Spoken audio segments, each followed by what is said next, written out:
เสียงกลอง เสียงกลอง เสียงมองต่ำเข้า เสียงตู่เจ้าเต้ทำมาแล้ว วันนี้ซึ่งตรงกับวันที่16เดือนตุลาคมพศ2565ตรงกับวันอาทิตย์เดือนเกียงแหม6ค่ำท่านทั้งหลายค่ำว่าเป็นวันอาทิตย์มาแล้วอาตมาภาพก็จะได้มาพบปะศรัทธานำศรัทธาญาติโยมบรรดาพ่ออุ้ยแม่อุ้ยพ่อออกแม่ออกพี่น้องคณะศรัทธาญาติโยมทั้งหลายตั้งแต่เวลานี้เป็นต้นไปตี4ถึง6 โมงเมื่อเจ้าศรัทธาญาติโยมทุกวันอาทิตย์ที่อาตมารับภาระหน้าที่จากท่านปอขึ้นสีข่าวของเฮาท่านพระครูท่านผอของเฮานั่นได้มอบหมายให้กับก้าวกับผมหรือว่าอาตมาภาพท่านพระครูพิวัฒนวิกรมและขอขอบพระคุณกับเจ้าของสถานีทุกสถานีที่เกาะเกี่ยวกันไปออกไปหลายสถานีก่อนอื่นนั่นอาตมาภาพก่อนจะนำศรัทธาญาติโยมบรรดาพ่ออุ้ยแม่อุ้ยพ่อออกแม่ออกพี่น้องคณะศรัทธาญาติโยมทั้งหลายนั่นเข้าสู่ในการไหว้พระสวดพุทธคุณธรรมคุณสังฆคุณไหว้ปารมีครูบาเจ้าศรีวิจัยนั่นอาตมาภาพก้าวกับผมขอขอบพระคุณมายังเจ้าของสถานีวิทยุที่ได้เอื้อเฟื้อเวลาให้กับคณะสงฆ์ที่ได้จัดรายการทุกเจ้าทุกวันอันหมายมีสถานีวิทยุ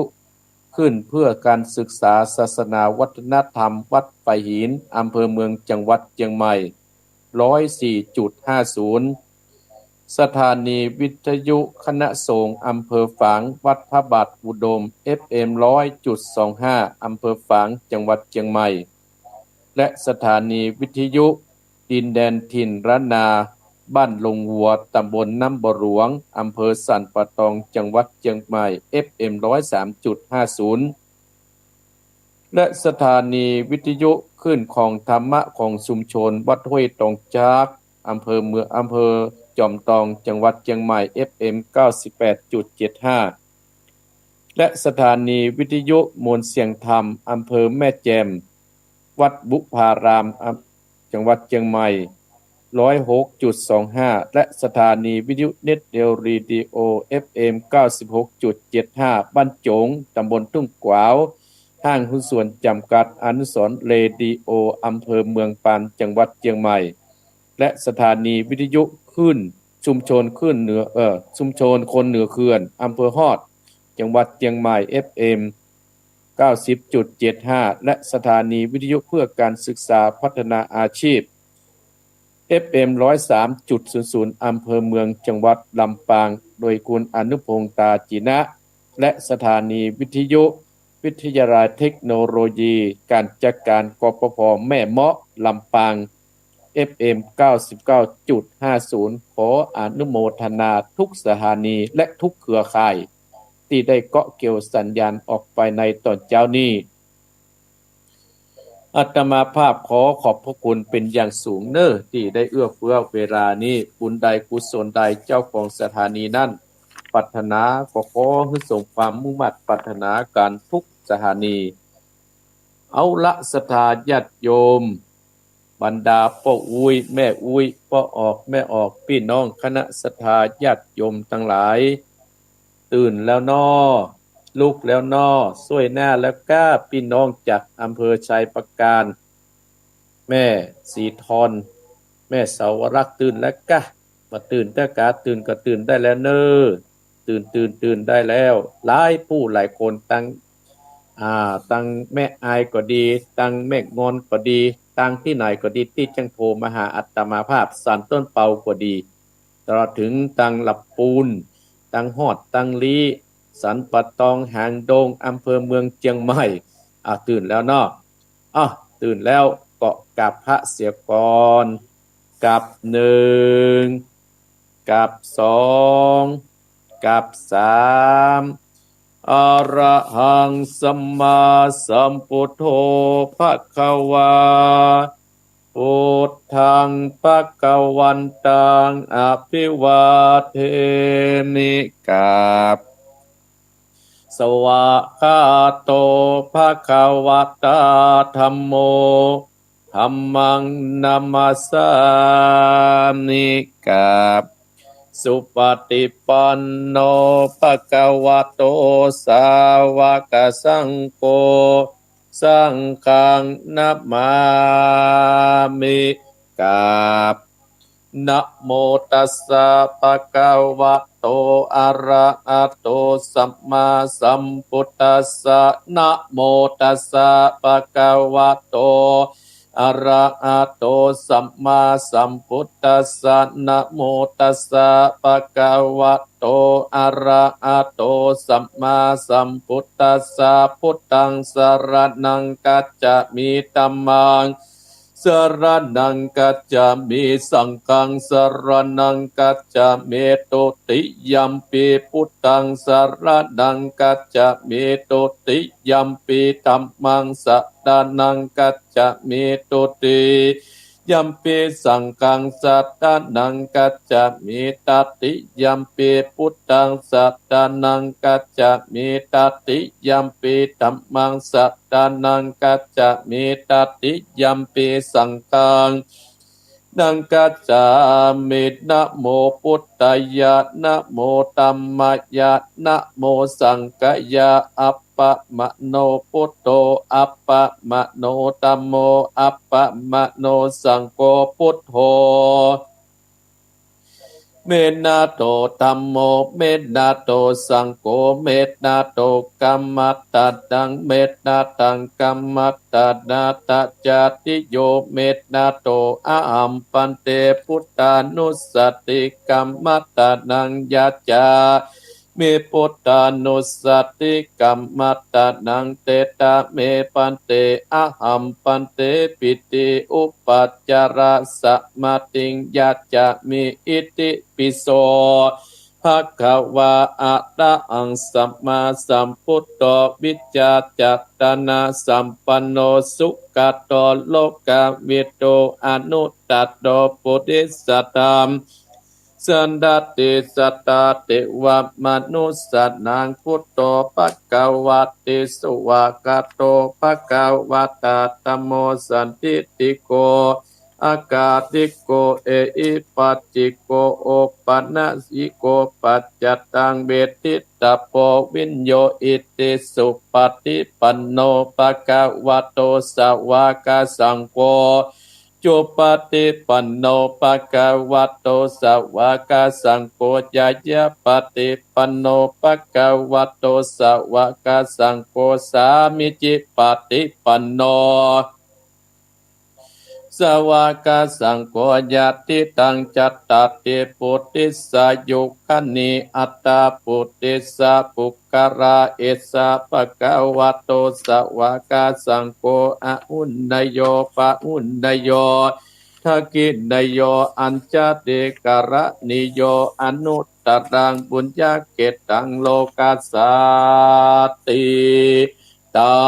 นะปะตะมีสัมปันโนตานะอุปปาตะมีสัมปันโนตานะปะละมัตตะปัตตะมีสัมปันโนไมตรีเมตตากรุณามุทิตาอุเบกขา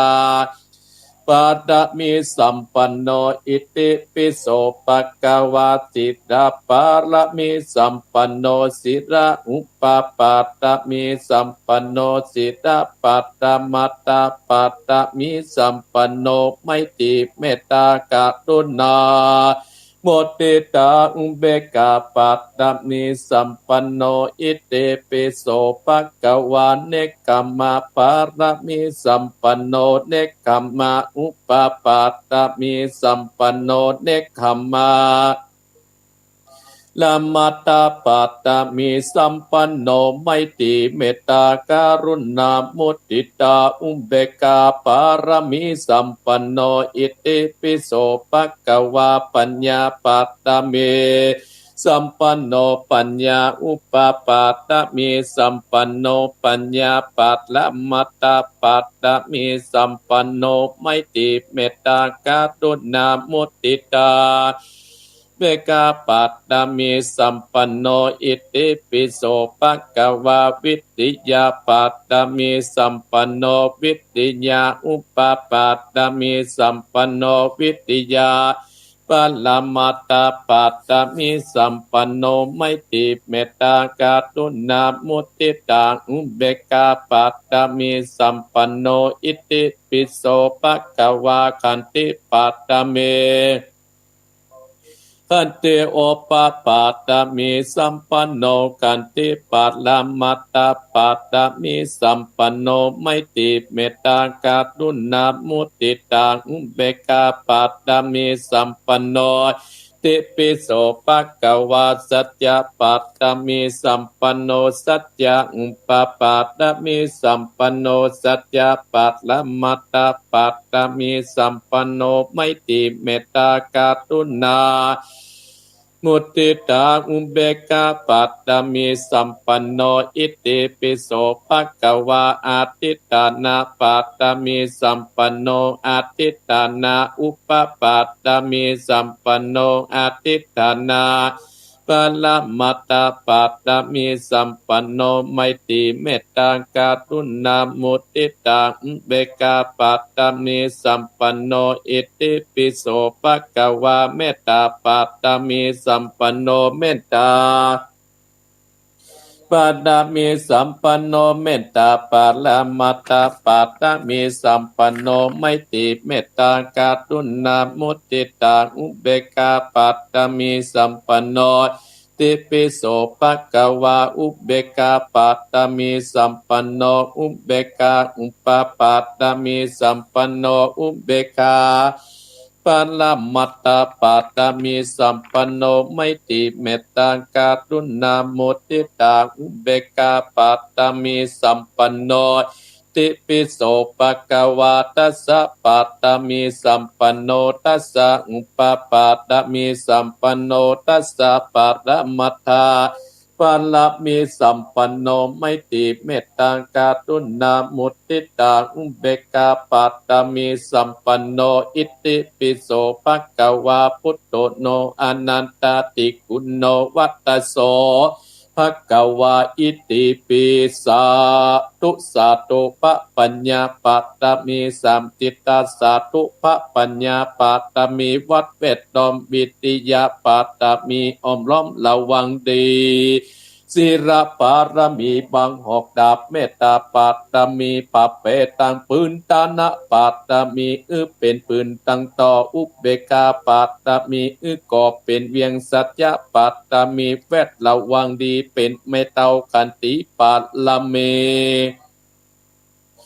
กลายเป็นหอกดาบบังนาไม้และปืนไฟอาทิตฐานาปาละมีปับไปจุแห่งแข่งแรงปรับหมู่มันปีสังไปเปตุกตะเวทิตดังตอดานีอัศจรเสือเหมือนปั่นอยู่กวางน้ำนาตีกวางตอกกวางแตกตีปองนานโนเป็นเขาตอกดอกไม้มาปูจาปะเกณฑ์ไตสตานปะปูตังเลยจุกมาไปโปรดโจงมาอนุญาตโปรดผู้กาเตะดีเม็ดนางตอดดีออกมาติดไม่ผมอยู่ตีดาดยังไรกัดกังงาสับพ่นดินพ่นนำนาทีลงพระไปกองอาบตับเต้าปะยามานเอาอาปุ่นกลัวกับยกมือตุนหัวใส่กาผู้การนี้ชื่อว่าเป็นลูกศิษย์พระพุทธเจ้าตนบุญสมปานอันมากพระพุทธเจ้าจริงตั้งพระปัญญาปัตตมีไว้เก้าจานตั้งไว้ตั้งนาก็ได้เก้าจานตั้งไว้ตั้งหลังก็ได้เก้าจานตั้งแต่ตีนถึงหัวก็ได้เก้าจานตั้งแต่ตีนถึงหัวก็ได้เก้าจานเส้นวาดลูกปืนจักมาเสมอเหมือนผลเส้นอาก็จักบอกมาก็ได้ข้าพเจ้าก็ได้ไว้ว่าพุทธกุณนางธรรมะกุณนางสังฆะกุณนางพุทธอินตาธรรมะอินตาสังฆะอินตาสะเมธรณีพุ ผู้อยู่เหนือน้ำอยู่กำเป็นดินการกาลเนกเกิดตึงยังคุณพระปิตาคุณพระบรรดาคุณครูบาอาจารย์คุณพระแก้วเจ้าตั้งสามประการคือคุณพระพุทธังคุณพระธรรมังคุณพระสังฆังคุณแดดคุณฝนคุณน้ำคุณลมคุณปุราชเจ้าก็ดีคุณพระเจ้าตนเป่าวนาก็ดีคุณนางอุตตราก็ดีคุณพระปัจเจเจ้าก็ดีคุณแม่นางทอดดัดนี้เจ้าก็ดีจุงมาอาสากำนาและกำลังยังตนตัวเองข้าพเจ้าพระกุวรตามมนาฏและเจ้าของสถานีกู้สถานีและท่านผู้ฟังในรายการวันอาทิตย์คู่คนยามนี้ดีแดเดเตอร์พุทโธพุทธังรักษาตโมตมังรักษาสังโฆสังฆังรักษาพุทโธพุทธังกันอาตโมธัมมังกันอาสังโฆสังฆังกันหาพุทโธพุทธังอะระหังธัมโมธัมมังอะระหังสังโฆสังฆังอะระหังพุทโธโปกธัมมังปิสสังฆังมิตรอายุวันโนสุขังปะลังเอาละศรัทธาญาติโยมหมู่เฮาท่านทั้งหลายอาตมาภาพพระครูวรธรรมนาถได้ป้าอีพ่ออีแม่ป้ายังญาติกาพี่น้องท่านผู้ฟังของอาตมาภาพบอกว่าอยู่ใกล้และอยู่ไกลอยู่วันตกวันออกที่ฟังอาตมาภาพตอนเจ้านี่เฮาเข้าไปไหว้พระพุทธเจ้าพระธรรมเจ้าพระสังฆเจ้าเพื่อเพิ่นนั้นได้มาปกป้องรักษาอย่างครอบครัวของเฮาอย่างที่บ้านที่จองของเฮาที่รับที่นอนในรถในรางที่ในน้อยก็ตามก็ขออัญเชิญเทวดาตนเจ้าอันตนศักดิ์สิทธิ์จงไปปกป้องรักษาอย่างศรัทธาหมู่เฮาท่านทั้งหลายคือขัดแคล้วปลอดภัยทุกสิ่งทุกอย่างเน้อศรัทธาญาติโยมวันนี้ก็เป็นวันอาทิตย์ตรงกับเดือนเกียงตรงกับเดือนเกียงแหม6ค่ำศรัทธาญาติโยมทั้งหลายค่ำว่าเป็นวันอาทิตย์ในวันนี้อีพ่ออีแม่นะเปิ้นบอกว่ากาลเวลาเนี่ยบ่สามารถที่จะเอากลับคืนมาได้ศรัทธาญาติโยมก็จะเข้าพรรษาบ่ได้ออกพรรษาแล้วออกแต่ว่าวันซื่นน่ะได้6วันแล้วศรัทธาญาติโยม6เจ้าแล้วเวลามันล่วงเลยไปอีพ่ออีแม่ศรัทธาหมู่เฮาท่านผู้ฟังทั้งหลายไปเวยจนหาจำบ่ได้อาตมาภาพยังหลงลืมไปตามสังขารศรัทธาญาติโยม60ปีนี้ละวันที่21เนี่ย21ตุลาคม60ปีละศรัทธาญาติโยมเอานักแก่เนอะโยมบทพูดมาเยี่ยมเป็น5เนอะ เป็นเรื่องธรรมดาเนาะศรัทธาญาติโยมก็หมู่เฮาท่านทั้งหลายก็เอาคุณของพระพุทธเจ้าคุณของพระธรรมเจ้าคุณของพระสังฆเจ้าคุณพ่อคุณแม่คุณครูบาอาจารย์เนี่ยมาคุ้มครองรักษาของเฮาคือเฮาอยู่ไปอยู่กับบ้านกับจองอยู่กับวัดกับวาไปเมินเพื่อสืบทอดพระพุทธศาสนาของเฮาจะได้กินเฮาจะได้ตันตลอดไปศรัทธาญาติโยมโอ้ฤดูนี้เป็นฤดูกฐินเนอะว่าเวลานะมันเหมือนแน่นอนศรัทธาญาติโยมอาตมาภาพว่าจะไปโต้ยท่านอาจารย์ท่านพระควยพิวัฒนวิโกมไปการกฐินนะขาดไปแล้วฮะ ตั้งใจแล้วบ่ได้ปล่อยติดวันนั้นก็ติดงานแต่ศรัทธาญาติโยมไปเมื่อคืนเหียวัดเหล่ามนทาทิพย์ไปก็เมื่อคืนเมื่อวันก็ว่าจะไปปุ้นเข้าไปในเจียงใหม่ไปโยมเปิ้นห้องโยมเปิ้นนิมนต์ไปวันนั้นแต่ว่าก็ว่าจะไปปุ้นไปหางโดงไปขึ้นบ้านใหม่มันงานมันเข้ามาแต่เฮาก็ต้องไปโปรดศรัทธาญาติโยมเพราะว่าไปตามที่เปิ้นได้ห้องได้เชิญชวนเฮาไปนิมนต์อาตมาภาพไปอย่างวันนี้ศรัทธาญาติโยมก็มาได้อยู่วัดออกรายการแล้วก็ต้องไปบิณฑบาตแล้วก็จะต้องไปช่วยงานกฐินวัดห้วยดินจีใช่มั้ยฮะก็เป็นวัดเหนือและวัดใต้ท่านทั้งหลายก็ช่วยเตือนแพ่งกันไปเพราะว่าเฮาไปช่วยหมู่เดียวกันแล้วไผจะช่วยเฮาเนาะศรัทธาญาติโยมเนาะ หมู่เจ้าพุทธมาช่วยหมู่เดียวกันแล้วเราจะไปช่วยไผศรัทธารับตานึกอะเตอะเพราะฉะนั้นช่วงนี้เป็นฤดูงานกฐินศรัทธาญาติโยมอาตมาภาพก็ขอเชิญชวนศรัทธาญาติโยมนักศีลนักบุญเฮาใกล้ที่ไหนก็ไปที่หั่นบ่ได้ไปทั่วฟ้าทั่วแต่บ่ได้ไปโดยคนทั้งหลายบ่ได้โดยอาจารย์ก็ดีบ่ได้ไปโดยอาตมาภาพก็ดีใกล้ที่ไหนก็ไปหั่นศรัทธาก็เป็นกฐินเหมือนกันเพราะว่าเฮาก็ไปตามหน้าบุญของหน้าบุญมานะศรัทธาญาติโยมเนาะอย่างวันที่23ตุลาคม23ตุลาคมเนี่ยศรัทธาญาติโยมเป็นกฐินของที่ศูนย์ปฏิบัติธรรมโดยรอญาติโยมก็จะถามว่าศูนย์ปฏิบัติโดยรอนี่มีตั้งใดตั้นพระครูก็มาตั้งเนี่ยเข้ากัดแรงจันติบเนี่ยท่านทั้งหลายผ่านวัดหนองเหียงเนี่ยขึ้นไปเนี่ยพดศูนย์ปฏิบัติผ่านดึงใหญ่แต่งงานวางหุ่นตังที่ตั้งโป้งให้ศรัทธาญาติโยมเปิ้นจะมีงานกฐินหลายอำเภอที่อาตมาภาพอ่านไลน์นะก็เชิญชวนศรัทธาญาติโยมนั่นไปกินไปตามแต่กี่วัดกี่วาอาตมาภาพบ่ฮู้เด้อ แต่อาตมาภาพก็นำข่าวสารงานบุญงานกุศลเพราะว่างานกฐินน่ะมีปีหนึ่งครั้งเดียวศรัทธาญาติโยมตึงจะมี 2-3 เทื่อวัดนั้นตึงบ่ได้ปีหนึ่งครั้งเดียวศรัทธาญาติโยมปีละครั้งคืองานบุญงานกฐินแต่ถ้าเป็นงานผ้าป่าเนี่ยได้ตลอดทั้งปีศรัทธาญาติโยมอันนี้ก็เชิญชวนศรัทธาญาติโยมบรรดาพ่อแม่พี่น้องที่ฟังอาตมาภาพเชิญร่วมทำบุญทอดกฐินอาตมาอ่านรายแล้วเป็น3อำเภอ4อำเภอกันเนี่ยที่เพิ่นจะมาชุมนุมกันที่หั่นเนี่ยก็เชิญชวนศรัทธาที่ศูนย์ปฏิบัติธรรมศูนย์ปฏิบัติธรรมโดยรอที่ตำบลสันติสุขนี่ตั้งอยู่ในตำบลสันติสุขผ่านวัดอาตมาภาพนี่พอดีศรัทธาญาติโยมเนาะแล้วก็อาตมาภาพก็จะได้ทำบุญศรัทธาญาติโยมก็มันไกลก็บ่จำเป็นต้องมาก็ได้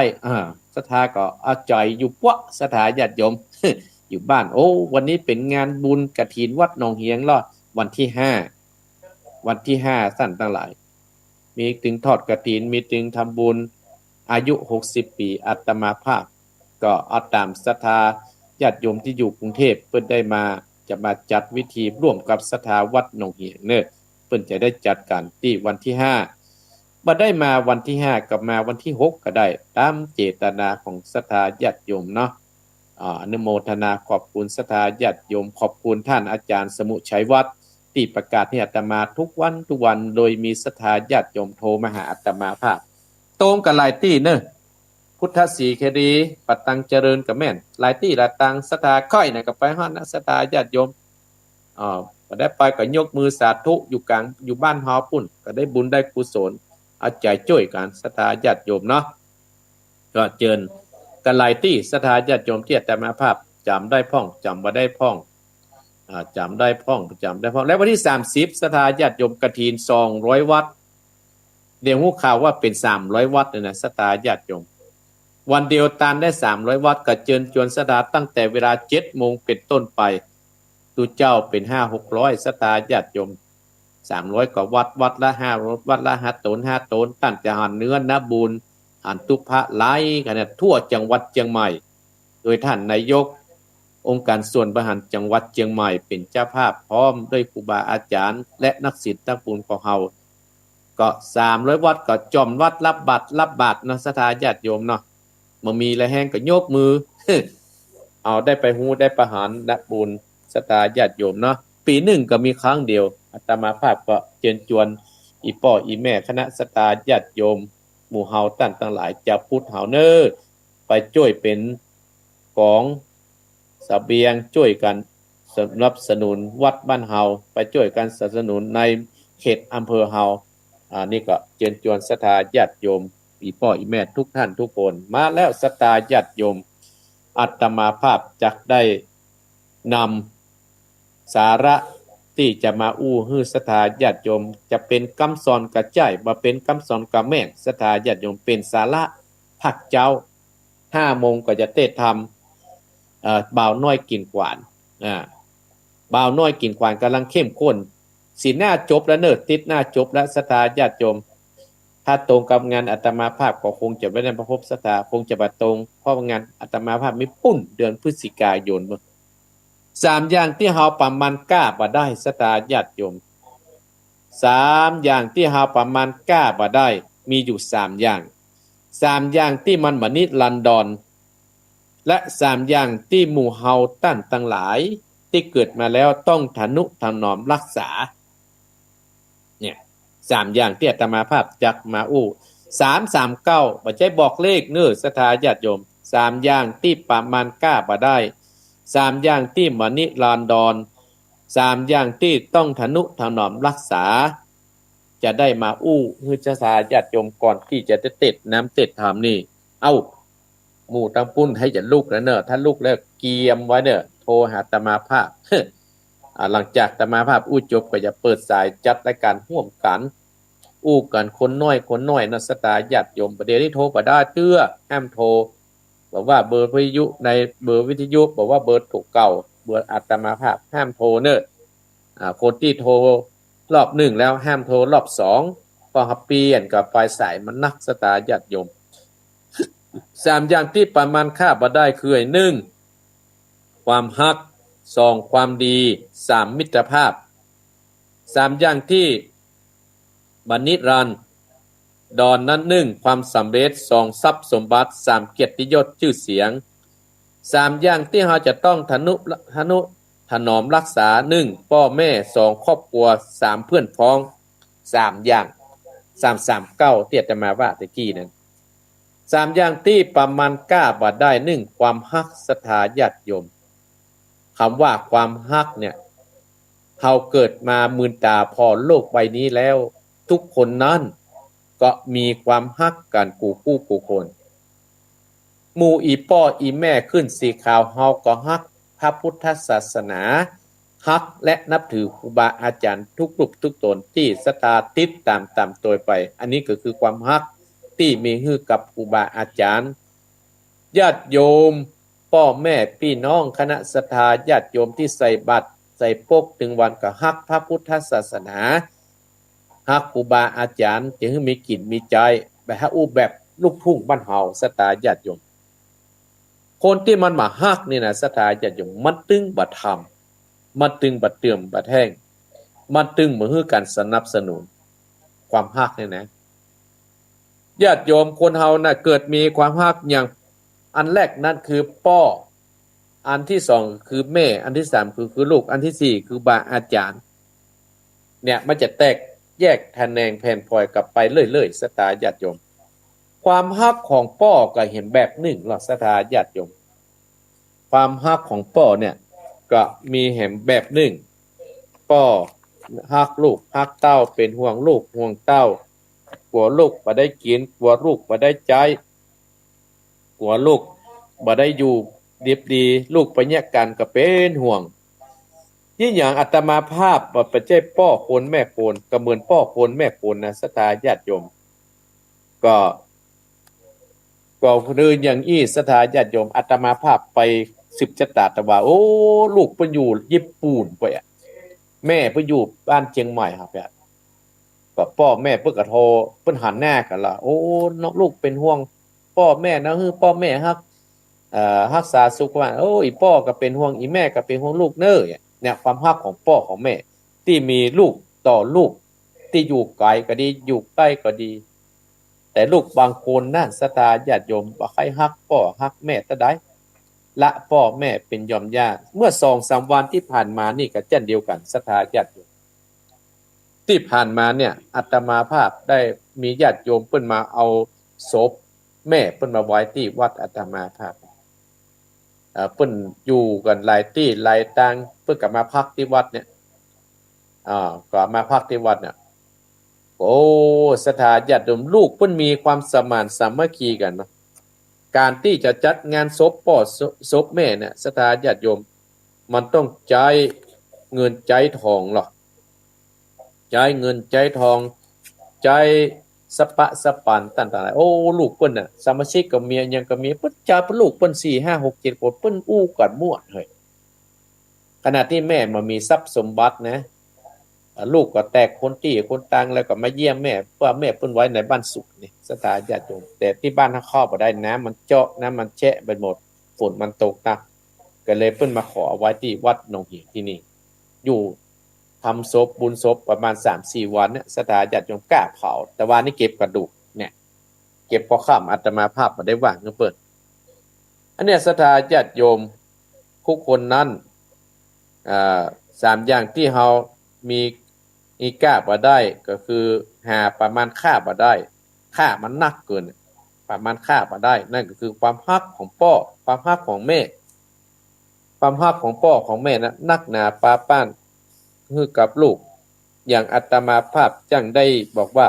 เนยบ่พักรักบ่รวงห่วงบ่เลิกเนี่ยเบิกบ่คิดตายแทนได้พิษบ่แค้นเนี่ยคิดบ่แค้นเนยบ่พักก็คือพ่อของแม่ของเฮานะพ่อแม่เฮาแม้นว่าจะเหนื่อยแทบตายสตากลัวลูกมันมีกินมีใจตอนเฮาน้อยนะอาตมาภาพก็หอนพ่ออาตมาภาพแม่อาตมาภาพเมื่อสมัยอาตมาภาพเป็นละอ่อนโอ้หลักงัวล้อกำลังขับแพะขับผ้าบรรสตาญาติโยมเอามานึกถึงประเด็นนะโอ้บดีค่อยคูดขอออกมาเนาะคูดขอมันนั่งนี่จบโมเนี่ยบุญเพื่อกับนักเพื่อกับจักเข้าไปอันเนยประพักแม้ว่าพ่อแม่เฮาทำงานเพื่อลูกเพื่อเต้ารักบ่รวงรักจริงบ่มีรักจริงๆเนี่ยมันต้องมีเกียรติมีชังอย่างสักอย่างห่วงบ่เลิกก็อยู่ที่ไหนหัวใจพ่อแม่ก็จะห้อยข้างลูกหั่นน่ะเป็นห่วงลูกไปทางใดพ่อแม่จะย่งแข้งย่งขาไปจะได้ไก่ก้าวไปทางใดก็เป็นห่วงลูกที่อยู่ไกลๆเบิกบ่คิดพ่อแม่เนี่ยคือจนเป็นธนาคารเคลื่อนที่สถาญาติโยมเบิกเลยบ่คิดแต่ลูกบางคนนี่พ่อแม่เบิกไปนี้ไปก็ตอบก็จดไว้หมดจะตายจะตัวอันนี้ตายแทนได้เนี่ยยอมทุกอย่างคือลูกคือเต้าเฮาลูกจะพ่อแม่จะอิดทนเพื่อลูกส่งลูกให้มันยอมทุกอย่างพิษบ่แค้นบ่เคยแค้นลูกเสมอฮักลูกเสมอศรัทธาญาติโยมทั้งหลายอันเนี้ยคือสิ่งที่มีกล้าประมาณได้คือความฮักของพ่อของแม่ส่วนลูกนั้นท่านทั้งหลายถ้าลูกกตัญญูนี่นะก็ต้องดูแลพ่อดูแลแม่คือพ่อแม่นั่นน่ะได้อยู่ดีมีสุขเมื่อเฮามีกินมีใจเฮาได้ทำการงานดีแล้วถ้ามีเนี่ยเฮาก็ดูแลพ่อดูแลแม่เฮาแต่หลายคู่หลายคนที่ดูแลพ่อดูแลแม่อาตมาภาพก็ดีใจแต่นอันนี้ก็เป็นบุญครูบาอาจารย์เนี่ยฮักลูกศิษย์ลูกหาคู่คนเนี่ยท่านทั้งหลายแต่ปัจจุบันนี่ก็มีศิษย์คิดล้างครูกันนักเน้อสถาญาติโยมมันจะบ่มีนะเดือดร้อนกันทุกวี่ทุกวันกับว่าศิษย์คิดล้างครูก็มีนะแต่ก่อนเนี่ยโหหาครูบาอาจารย์มานะอาตมาภาพเป็นเน้นน้อยตุน้อยน่ะหันครูบาอาจารย์ขึ้นวิหารมาป้อเลยฮัลลบไก่ปะไก่นะประเด็นนี้อู้เล่นกันพ่องเนี่ยกระเซ้าเย้าแย่เนี่ยมันมีทั้งหมดสถานญาติโยมแต่ก่อนที่เฮาโกครูบาอาจารย์นะหัวหย่ำใส่เงาเปิ้นกลัวตำใส่เงาเปิ้นเนี่ยว่าสิ่งที่หากล้าบ่ได้หาค่าราคามันนักสถานญาติโยมจะมันน้อยอย่างอื่นก็ตึงบ่ได้สิ่งที่ประมาณค่าบ่ได้ความดีสถานญาติโยมคนเฮาเกิดมามีความดีกันคู่คนความดีที่ง่ายๆคือปาอีป้ออีแม่สวดมนต์ไหว้พระอย่างที่กี้นะคือความดีแบบง่ายบ่ต้องไปเสียเงินบ่ต้องเสียบาทเสียแฮงลุกมาเฮาก็สวดมนต์ได้เพื่อให้บ้านเฮาจุ่มให้เฮาเย็นและมิตรภาพก็คือเพื่อนของเฮาเนี่ยสำคัญนะศรัทธาญาติโยมคำว่าเพื่อนนี่นะเป็นตุเป็นพระก็มีเพื่อนในวงการของตุของพระที่จะตัวเตื่อมตัวแท่งอย่างอาตมาภาพก็มีครูบาอาจารย์ขึ้นสีขาวเนี่ยศรัทธาญาติโยมเป็นเพื่อนที่ชี้นำให้อาตมาภาพมีทุกวี่ทุกวันนี่โดยเฉพาะครูบาอาจารย์หลายลูกหลายตนที่หนุ่มกับอาตมาภาพก็มีที่แก่อาตมาภาพก็มีที่แก่กับอาตมาภาพก็คือพระครูสุเมธธรรมศิวีนี่ท่านพระครูสุเมธธรรมศิวีที่หนุ่มอาตมาภาพก็มีท่านอาจารย์ท่านพระครูพิวัฒนวิกรมนี่ก็หนุ่มแต่เบิ่งก็มีความรู้เนี่ยนักกว่าอาตมาภาพ อาตมาภาพเป็นผู้ติดตามห้วยตามสถานญาติโยมก็เอามาใช้ชีวิตประจำวันเนี่ยก็ก้อยฝึกฝนไปเตื้อน้อยคนเฮาเนี่ยมันจะเก่งจะต้องปอดต้องแม่ตึงหมีต่างทั้งหลายถ้าเฮามีครูบาอาจารย์แนะนำเฮาไปเรียนครูบาอาจารย์ ที่เพิ่นสั่งที่เพิ่นสอนที่เพิ่นว่าเฮาก็มีวันนี้ศรัทธาญาติโยมเนี่ยศรัทธาญาติโยมสิ่งที่ประมาณกล้ามาได้คือความฮัก2ความดี3มิตรภาพคือเพื่อนเพื่อนมีทุกจานเฮาเป็นเจ้าบ้านเฮาก็มีเพื่อนอย่างอ่าน3อย่างที่นิรันดร์ที่บ่นิรันดร 3อย่างที่บ่นิรันดร์ที่บ่ยั่งยืนน่ะศรัทธาญาติโยมเอาผู้ว่าก็ได้สิ่งที่บ่ยั่งยืนก็คือ1ความสำเร็จ2ทรัพย์สมบัติ3เกียรติยศชื่อเสียงเนี่ยความสำเร็จเนี่ยศรัทธาญาติโยมบางครั้งเฮาได้เป็นคนบ้านก็ดีได้สำเร็จเป็นนายกก็ดีเป็นสทเป็นอบตเนี่ยมันยั่งยืนเป็นสทเป็นสสอันนี้คดไปกันเมืองเพิ่นแล้วเด้ออันนี้นะเป็นตุเป็นตุเป็นจะเป็นเจ้าอาวาสเนี่ยก็ได้มันได้เหมือนความสำเร็จมันบ่ยั่งยืนศรัทธาญาติโยมมันเป็นนิรันดร์แต่วันหนึ่งวันใดความสำเร็จของเฮาก็ล้มเหลวก็มีเพราะอะไรเพราะความประมาทพลาดเผลอมีสติปัญญาศรัทธาญาติโยมขาดสติความสำเร็จที่เฮาทำมันน่ะก็ล้มเหลวไปว่าบ่สามารถที่จะมีเหมือนเก่าได้ยากศรัทธาญาติโยมที่คนที่จะรักษาไว้ได้นี่นะความสำเร็จนี่นะแต่ก็น้อยถ้าบ่มีบุญบ่มีนี่แต่ถ้ามีสติปัญญาแต่ๆน่ะท่านทั้งหลายก็คงอยู่ได้แบบเหมือนเจ้าใดอันนี้นะเนี่ยอาตมาภาพว่า3อย่างที่บ่นิรันดร์ก็คือความสำเร็จข้อที่2ก็คือทรัพย์สมบัติท่านทั้งหลายทรัพย์สมบัติที่เฮาหามาได้อีพ่ออีแม่ถ้าเฮามารักษาไว้ถ้าเฮามารักษาไว้ให้ดีถ้าใจบัดตรงถ้าใจบัดนี้เนี่ยศรัทธาญาติโยมมันก็จะเสี่ยงไปทรัพย์สมบัติก็อย่าเหมือนกับคนถูกเลขศรัทธาญาติโยมที่แบบตามในทีวีตามหนังสือพิมพ์เนี่ยได้สตางค์เนาะบางคนล้มมาหลายรายเนาะศรัทธาเป็นคนยากจนเหมือนกันเพราะความประมาทเพราะความมีสติบ่ฮู้จักบางคนได้หลายได้ 2-3 แสนให้สัก 2-3 เอาไปแต่งหมดขี้หมดเพราะความคิดโลภเพราะมีสติเนี่ยทรัพย์สมบัติถ้าเฮาตั้งไว้ถ้าเฮามารักษาไว้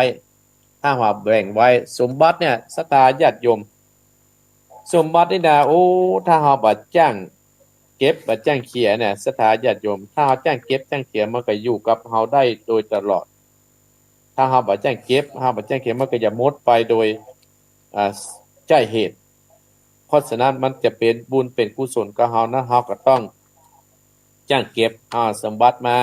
เฮาก็เอาไปฝังไว้พ่องเอาไปจ่ายจ่งลงเหวพ่องอย่างที่เพิ่นว่ากันนั่นน่ะเอาไปสร้างที่มันถูกเอาไปทำที่มันถูกอันนี้มันก็อยู่กับเฮาเหมือนได้เอาไปโจไปทำบุญไปฝังไว้กับไว้อย่างบัดเดียวเนี่ยศรัทธาญาติโยมเป็นหน้ากฐินเฮาก็ไปกินไปดานฝังไว้ในพระพุทธศาสนาเพิ่นนึงบอกว่าถ้าเฮาจ้างเฮามีทรัพย์สมบัติถ้าเฮาจ้างจ่ายเงินจ่ายทองมันการจับจ่ายมี4อย่าง1กิน2จ่ายหนี้3ฝาก4ฝังทรัพย์สมบัติที่เฮามีถ้าให้รักษาให้มันนิรันดร์แต่เฮา1เอากินก็คือกินเฮาต้องเอาเงินทองน่ะใช้ปากเฮาตัวเองเลี้ยงลูกเลี้ยงเต้าแต่ต้องให้มีสติ2จ่ายหนี้ก็คือไปเอาบำรุงเลี้ยงดูพ่อดูแม่บุพการีของเฮาที่ไปเลี้ยงเฮามาก่อน3เอาไปฝากไว้ก็คือเอาบำรุงบุตรลูกหลานตานเต้าหรือว่าบุตรธิดาที่อันนี้มันเป็นหน้าที่ของเฮาที่เฮามี4เฮาก็ฝังไว้ฝังก็คือไปบำรุงพระพุทธศาสนาสร้างวัดวาอารามหรือว่าโรงเรียนต่างๆหลายเนี่ยถ้าเฮาเอาไปใช้ที่มันจ้างถ้าเอาไปใช้ที่มันถูกรับรองว่ามันก็จะอยู่กับเฮาเหมือนถ้าเฮาไปใช้ไปจ้างมันก็อยู่กับเฮาบ่นิรันดรนะ1เอาไปกินก็กินเลี้ยงดูตัวเก่า2ใจนี่ก็คือบำรุงเลี้ยงพ่อเลี้ยงแม่3ฝากไว้ก็เอาไปส่งลูกห้ำลูกเรียน4เอาฝังไว้ในพระพุทธศาสนากับไปทำบุญสูนตันอันเนี้ยท่านทั้งหลายอาตมาภาพก็ว่า3อย่างที่มั่นนิรันดร์3อย่างต้องทนุถนอม3อย่างที่เฮาต้องทนุถนอมก็คือพ่อก็คือแม่อย่างที่อาตมาภาพเบื้องต้นมาแล้ว2ครอบครัวทุกคนเฮาเกิดมาแล้วถ้าเป็นคฤหัสถ์ก็ต้องมีครอบครัววัดก็เป็นครอบครัวหนึ่งในศรัทธาญาติโยมที่ต้องทนุถนอมรักษา พ่อแม่เฮาก็ต้องดูแลบ่ให้เพิ่นได้กั้นได้ยากกันทั้งหลายบ่ให้เพิ่นได้ทุกข์ได้ยากบ่ให้ได้ทุกข์ตั้งอกตั้งใจเฮาวัดนี่ก็เป็นครอบครัวเฮาต้องทนุถนอมเพราะอยู่ด้วยกันหลายเนาะศรัทธาญาติโยมอยู่ด้วยกันหลายต้องทนุถนอมอย่างครูบาอาจารย์บางตนโอ้เพิ่นส่งลูกศิษย์ลูกหาห้ำเฮียนเหรอลูกศิษย์ห้ำหาได้เฮียนเพิ่นส่งไปแล้วบ่หารมาหาสักกรรมนักนะตั้นตลาดอาตมาภาพก็บ่น้อยเหมือนกันแต่ก็ได้ดิบได้ดีกันนักเหมือนกัน4 5 6 7ตนก็ได้ดิบได้ดีหลายลูกหลายตนตามเตี้ยแต่ภาพมีกำลังเพราะฉะนั้นครอบครัวนี่ก็สำคัญเพื่อนฟ้องเนี่ยเพื่อนฟ้องนี่ก็สำคัญเนี่ยศรัทธาญาติโยมที่อาตมาภาพมิตรภาพเนาะเพื่อนฟ้องนี่ก็สำคัญนะศรัทธาญาติโยมถ้าเป็นเพื่อนถ้าเป็นอันอย่างกันนี่นะหมู่เพื่อนฟ้องเนี่ยเราก็ต้องดูแลซึ่งกันและกันดูแลว่าดูแลว่ามันจะเป็นจะได้หมู่เพื่อนหมู่ฝูงเฮาเนี่ยเฮาจะช่วยกันอย่างใดทนุดำรงกันอย่างใดเฮาก็ต้องไปดูแลช่วยกันเฮาก็ช่วยพอที่เฮาช่วยได้ศรัทธาญาติโยมเนี่ยอีพ่ออีแม่บรรดาศรัทธาญาติโยมอาตมาภาพจึงเอาเรื่อง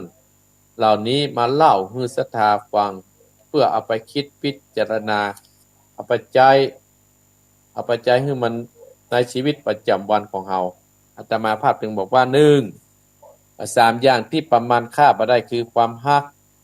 2ความดี3มิตรภาพ3อย่างที่ไม่นิรันดร์ก็คือ1ความสำเร็จ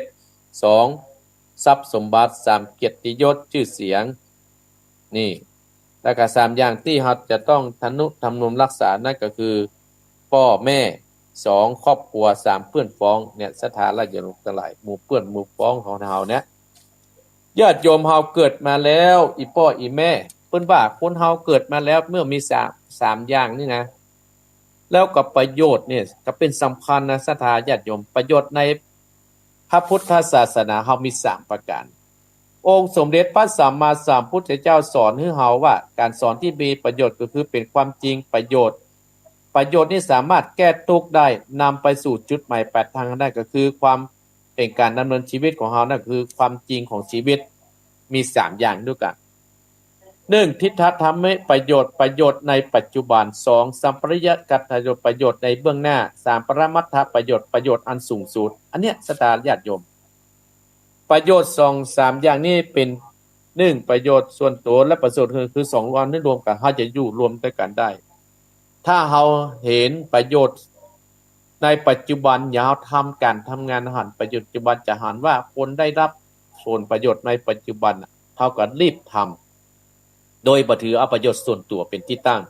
บ่ได้ถือเอาประโยชน์ส่วนตัวเป็นที่ตั้งถ้าเป็นประโยชน์ส่วนรวมเนี่ยตั้งหลายประโยชน์ปัจจุบันนี่นะเฮาทำไปแล้วปัจจุบันคนเฮาอยู่ในเนี่ยจะได้อย่างตั้งหลายตามเก้าอี้ตามโต๊ะตามตั้งเนี่ยมันไปหมดปัจจุบันสัมปริยัติประโยชน์ในเบื้องหน้าเฮาทำไปแล้วเบื้องหน้าเนี่ยมันจะได้ประโยชน์จังได๋ลูกหลานเหลนเต้าเฮาจะเป็นจังได๋อย่างผู้นำทั้งหลายเพิ่นได้แปลงหุ่นตุ่นตังเฮาเตียวถึงว่าเนี่ยศรัทธาญาติโยมเพิ่นแบ่งเป็นตามันเตียวไปหากันได้ล่ะเดินไปหากันได้ล่ะเนี่ยประโยชน์ในเบื้องหน้าประโยชน์สูงสุดก็คือประโยชน์ส่วนตัวและส่วนรวมมารวมเป็นอันเดียวกันเอามารวมกันอันเดียวกันทำไปแล้วประโยชน์เนี่ยก็ส่วนตัวบ่จะเอาเกินเนี่ยบ่ใช่นะคือประโยชน์ที่เฮาจะอยู่ได้ศรัทธาญาติโยมคือมันงามหน้าบ้านนี่ประโยชน์ส่วนตัวเราทำนะเนาะประโยชน์หน้าบ้านเฮาเนี่ยคือเฮาปลูกดอกหน้าบ้านนอกหัวหน้าบ้านเฮาอันนี้ก็คือประโยชน์ส่วนตัวและประโยชน์ส่วนรวมเพิ่นหันก็บ้านหลังนี้งามเลยเนี่ยศรัทธาญาติโยมเนาะดอกกับอีพ่ออีแม่มาว่าเวลาเนี่ยศรัทธาญาติโยมมันโว้ยบ่ได้พอจะตี5ละจะทำก็ได้ทำอันนี้จะขึ้นแล้วฮะได้ทำไอ้บ่าวน้อยกินขวานจะขึ้นโดยมีพ่อสมศักดิ์แม่เพ็ญจินาอิตานฮือกับพ่อน้อยปันแม่เงินจินาอิและนาเนกชัยกวินตานฮือกับพ่อสอนชัยจินาอิและศรัทธาแม่สาวรักษ์บ้านปุ้นชัยประการเป็นเจ้าภาพอนุโมทนาสาธุด้วยเนอะแม่สาวรักษ์ที่เพิ่นได้เป็นเจ้าภาพได้บอกอาตมาครับมื้อแล้วบุญกุศลนี้ก็ขอให้เป็นบุญกุศลกำจูอุดหนุนยังหมู่เฮาตั้งหลายบ่าวน้อยกินกวานภัยจะโทรก็โท รได้แล้วแล้วอาตมาภาพจะได้ติดทำต่อไปสายแรกก็จะเป็นที่ไหน0828857225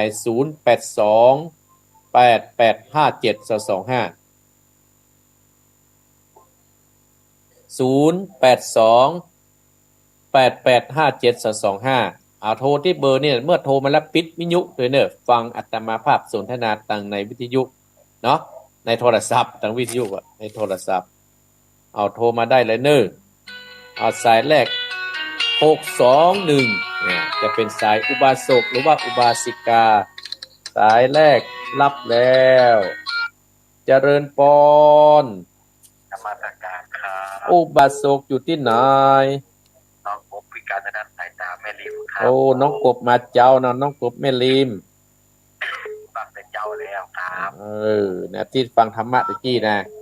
ครับผมยินดีเนี่ยครับผมนมัสการเนี่ยครับผมครับเจริญปนสายต่อไปเจริญปนน้องกบปั่นไปแม่ริมเจริญปนพระเจ้าได้พระปู่เจ้าวันนี้แม่บังคับต้นกล้าฟังพระเจ้าแม่บัวพัดฝังนะแม่เนาะเจ้าฟังพระเจ้ามาแล้วเจ้าโอ้แม่บัวพัดได้ใจบุญเนี่ยฝังเนี่ยหอมอาตมาครับแต่ก่อนนี่บ้านแท้เนาะบ้านธรรมดาแต่เดินหน้าเจ้าบ่ได้ไปเพราะมันตรงกันแม่เจ้าก็ไปแต่ว่าเดี๋ยวไปบ้านแท้เราแค่หันแน่ในที่ที่อย่างมีโอกาสถึงปะนะแม่พอดเนาะเจริญปนแม่บัวพัดฝังเจริญปนกราบไหว้ตาครับท่านพระครูสลับไปอุบาสกอยู่ไหนผมข้างเน้นรักครับเน้นรักสมัยเน้นรักว่าจะได้วันนี้โทรมาเจ้าเนี่ยครับกับว่าประธานคนหล่องานมีประดายก่อนเนี่ยวันที่6ครับวันที่6ตะกี้เนี่ยก็ตกแต่งดาครับวันที่5เราก็ตัดกันแต่ครับตัดกันนี้จะไปห่วงเลยครับอนุโมทนาสาธุเนอะว่าอีกก็ได้บุญละครับจะได้มันไปกวมกันนะมันกวมกันนะเหมือนตัดกันไว้เนาะหลายที่หลายแห่งหลายที่ต้องหลายที่วันนั้นแหละก็ส่งคิดส่งใจหาการนะเนาะขออนุโมทนาบุญด้วยนะครับแล้วก็ขออวยพรไว้หลวงแน่เพื่อนท่านอาจารย์ท่านพระครูอายุมั่นยืนยาวแล้วก็พ้นจากทุกโศกโรคภัยนะครับครับตอนนี้ย้อนไปหาเน้นรับเลยเนอะบุญรักษาสายต่อไปเจริญปน0828857225เจริญปนแม่ยางแม่ติ๋มบ้านอุโมงค์แม่ติ๋มอุโมงค์ละปุนบัทิวันนั้นไปวัดเก่าเหมือนกันนั้นพอหาท่านน่ะว่าไปเก่าเมื่อคืนเหียนี่หมายว่าแว่นี่เนาะข้างนี่ไม่ได้หรอแม่กับปิ๊กแม่กันตรงเนี้ยแม่ผ่านวัดนี่ไปหรอแม่ติ๋มอุโมงค์นี่ละปูนนะแม่เนาะแม่ติ๋มอุโมงค์ละปูนติดต่อสารพีนะนะแต่มาอยู่เนี่ยแม่กับผ่านวัดนะหน้าวัดฝรั่งนะเจริญปอนนี่แม่เนอขอบคุณเจริญปอนแม่ติ๋มผ่านไปเจริญปอนแม่สายเจ้าท่านครูอยู่แม่ทองมาจากราชการนะเจ้าแม่สายทองเจ้าฟังพระครูท่านเจ้ามาแล้วยินดีเนอฟังว่าถ้วยถุงซักก็จะเกิดเป็นเรื่องในชัดเจนดีนะเจ้าชัดเจนดีเนาะพระครูนะสัตว์เจ้าเจริญปอนบุญรักษาเจริญปอนสายต่อไปสับไปมาทางห้วยการแล้วมาหลับปูนแล้วเจริญปอนแม่ยังแม่พรบ้านยังสังกะแปงร้องงูแดงวันนั้นไก่ร้องงูแดงข้างกอมขี่ไปนี่โมนปะดอนมูลปะ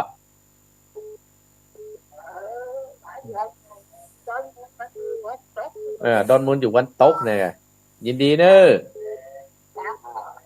บุญรักบุญรักษาแม่เนอะเจริญพรเดี๋ยวไปวัดแล้วกันเจ เจริญพรไวสานะมาโอ้บาสุกมาแล้วพ่อบุญตานบุญใหญ่บุญหลวงบุญตานฟังอยู่นะท่านบุญรักษาได้ฟังเบาน้อยกินขวาเนอสู้กันแล้วนะครับเจริญพรพ่อเนอขอบคุณนิมนต์นาสาธุสายต่อไปเจริญพรแม่ยางแม่บัวผานฟังดูเจ้าแล้วฟังอยู่เจ้าแล้วเนาะใส่ประการทำตามตาวบุญรักษาแม่เสาวรักษ์ลูกตะกร้าเจริญพรแม่เสาวรักษ์แม่นิพายทำงูจำได้เรื่องก็ปูว่านี่ใครก็ปูว่าโอ้เที่ยวอ่ะมึงฝังเดี๋ยวนะขึ้นมาออกหน่อยนะแม่ป้อนอย่างนะเจริญพรเมืองฝางนะขึ้นมาออกบ้านอย่างมันสันแสดงมันแม่สื่อว่าแม่สื่อสันแสดงสันปัดแดงอันนี้จะมาอยู่เชียงใหม่ไหมนะหนองเหียงไหมนะ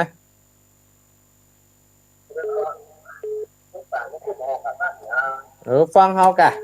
อีปล่อยแล้วเนอะก็ว่าได้เมืองฝางได้ยินก็ฟังอัตมาให้กะตั้งโทรศัพท์ให้กะรีบอยู่หน่อยปะรีบแล้วมีอายุตาได้เนี่ยอายุ60บัดได้หอมสะเตือนหรอปะกะที่ไหน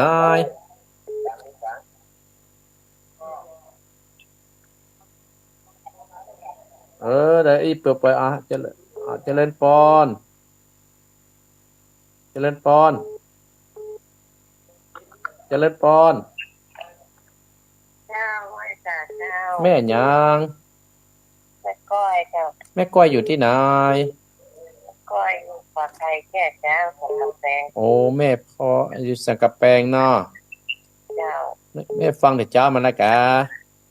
เจ้าเรากำลังโทรครั้งแรกนะครั้งแรกเอาจุดไว้ก่อนวันนี้มีคนครั้งแรก1ครั้งฟังแล้วไปจะได้ฟังธรรมด้วยแม่เนอะโอ้ม่วนเจ้าได้สาระเจ้าแม่เคยฟังก่อนแม่ฟังผู้จนผู้องค์มาจากตั้งแต่4-3ไปยาวจนต้องขับเลยกำลังโทรครั้งแรกเนาะแม่เนาะเจ้ากำลังได้เบอร์เดียวเนี่ยอาตมาวันติดเนี่ยจดไว้0828857225เนี่ยนะเจ้ากำลังได้เบอร์เลยครับอาตมาท่านชื่ออย่างก็พระครูวรธรรมนาถหรือว่าสมศักดิ์วัดหนองเหียงตำบลสันติสุขอำเภอเดรอเนี่ยโอ้อันนี้ว่าน้องตั้งสิกรมแล้วก็โอ้บอยเจ้าอันนั้นอยู่ใกล้กันเนี่ยแม่นั่งฟังกันเนาะใครหัวค่าๆเนาะลุงยองก็โทรกำลังโทรอาตมาครั้งแรกนี่เนาะโทรเนอะยินดีนะแม่เนอะจะเลยจะได้ไม่ก้อยเนอะจะเลินปอนได้ฟังธรรมจะเลินปอน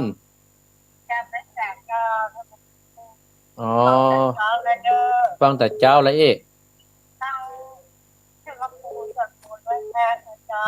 ไม่เหลวแม่น่ะโอ้มาจังจำตองมันแล้วฮะชัดเจนดีเนาะจะเลินปอนไม่เหลวจะเลินปอน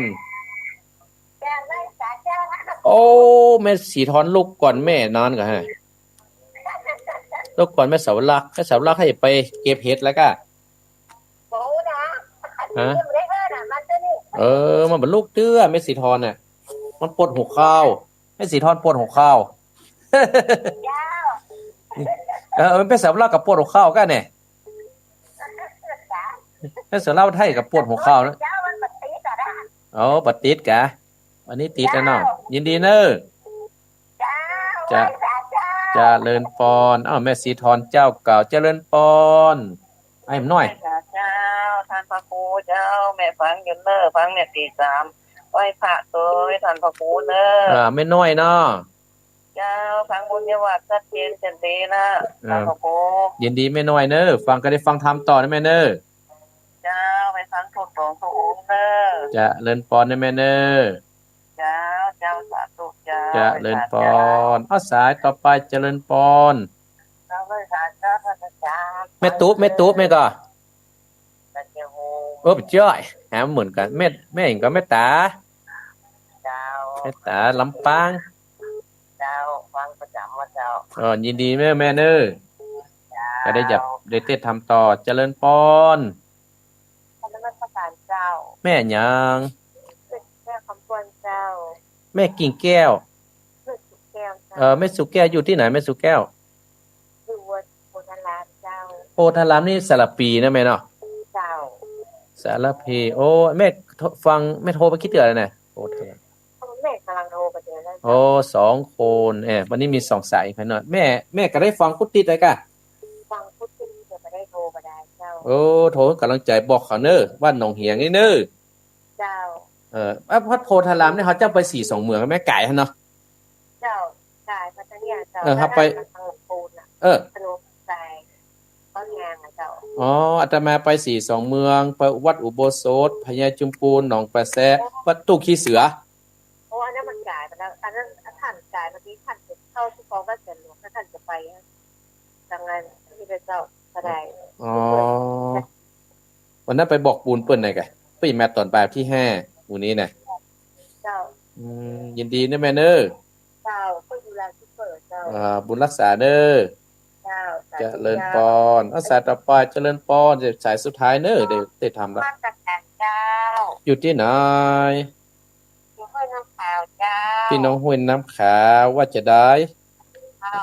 วันพวกว่าโซไปแล้วเหรอวันพวกว่าโซไปแล้วเนาะเจ้าปลืมหั่นวันพวกว่าโซไปยินดีเด้อมาเนสาเจริญพรยินดีเจริญพรเจริญพรอันอุบาสกอยู่ที่ไหนป้อแนนวินสันเล็กป้ออินสันขี้เล็ก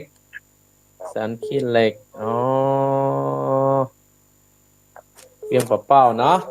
ยินดีนะปอนเนอร์บุญรักษามานี่หมอเจริญพรเจ้าสาธุเจ้าท่านอุบาสิกาพาย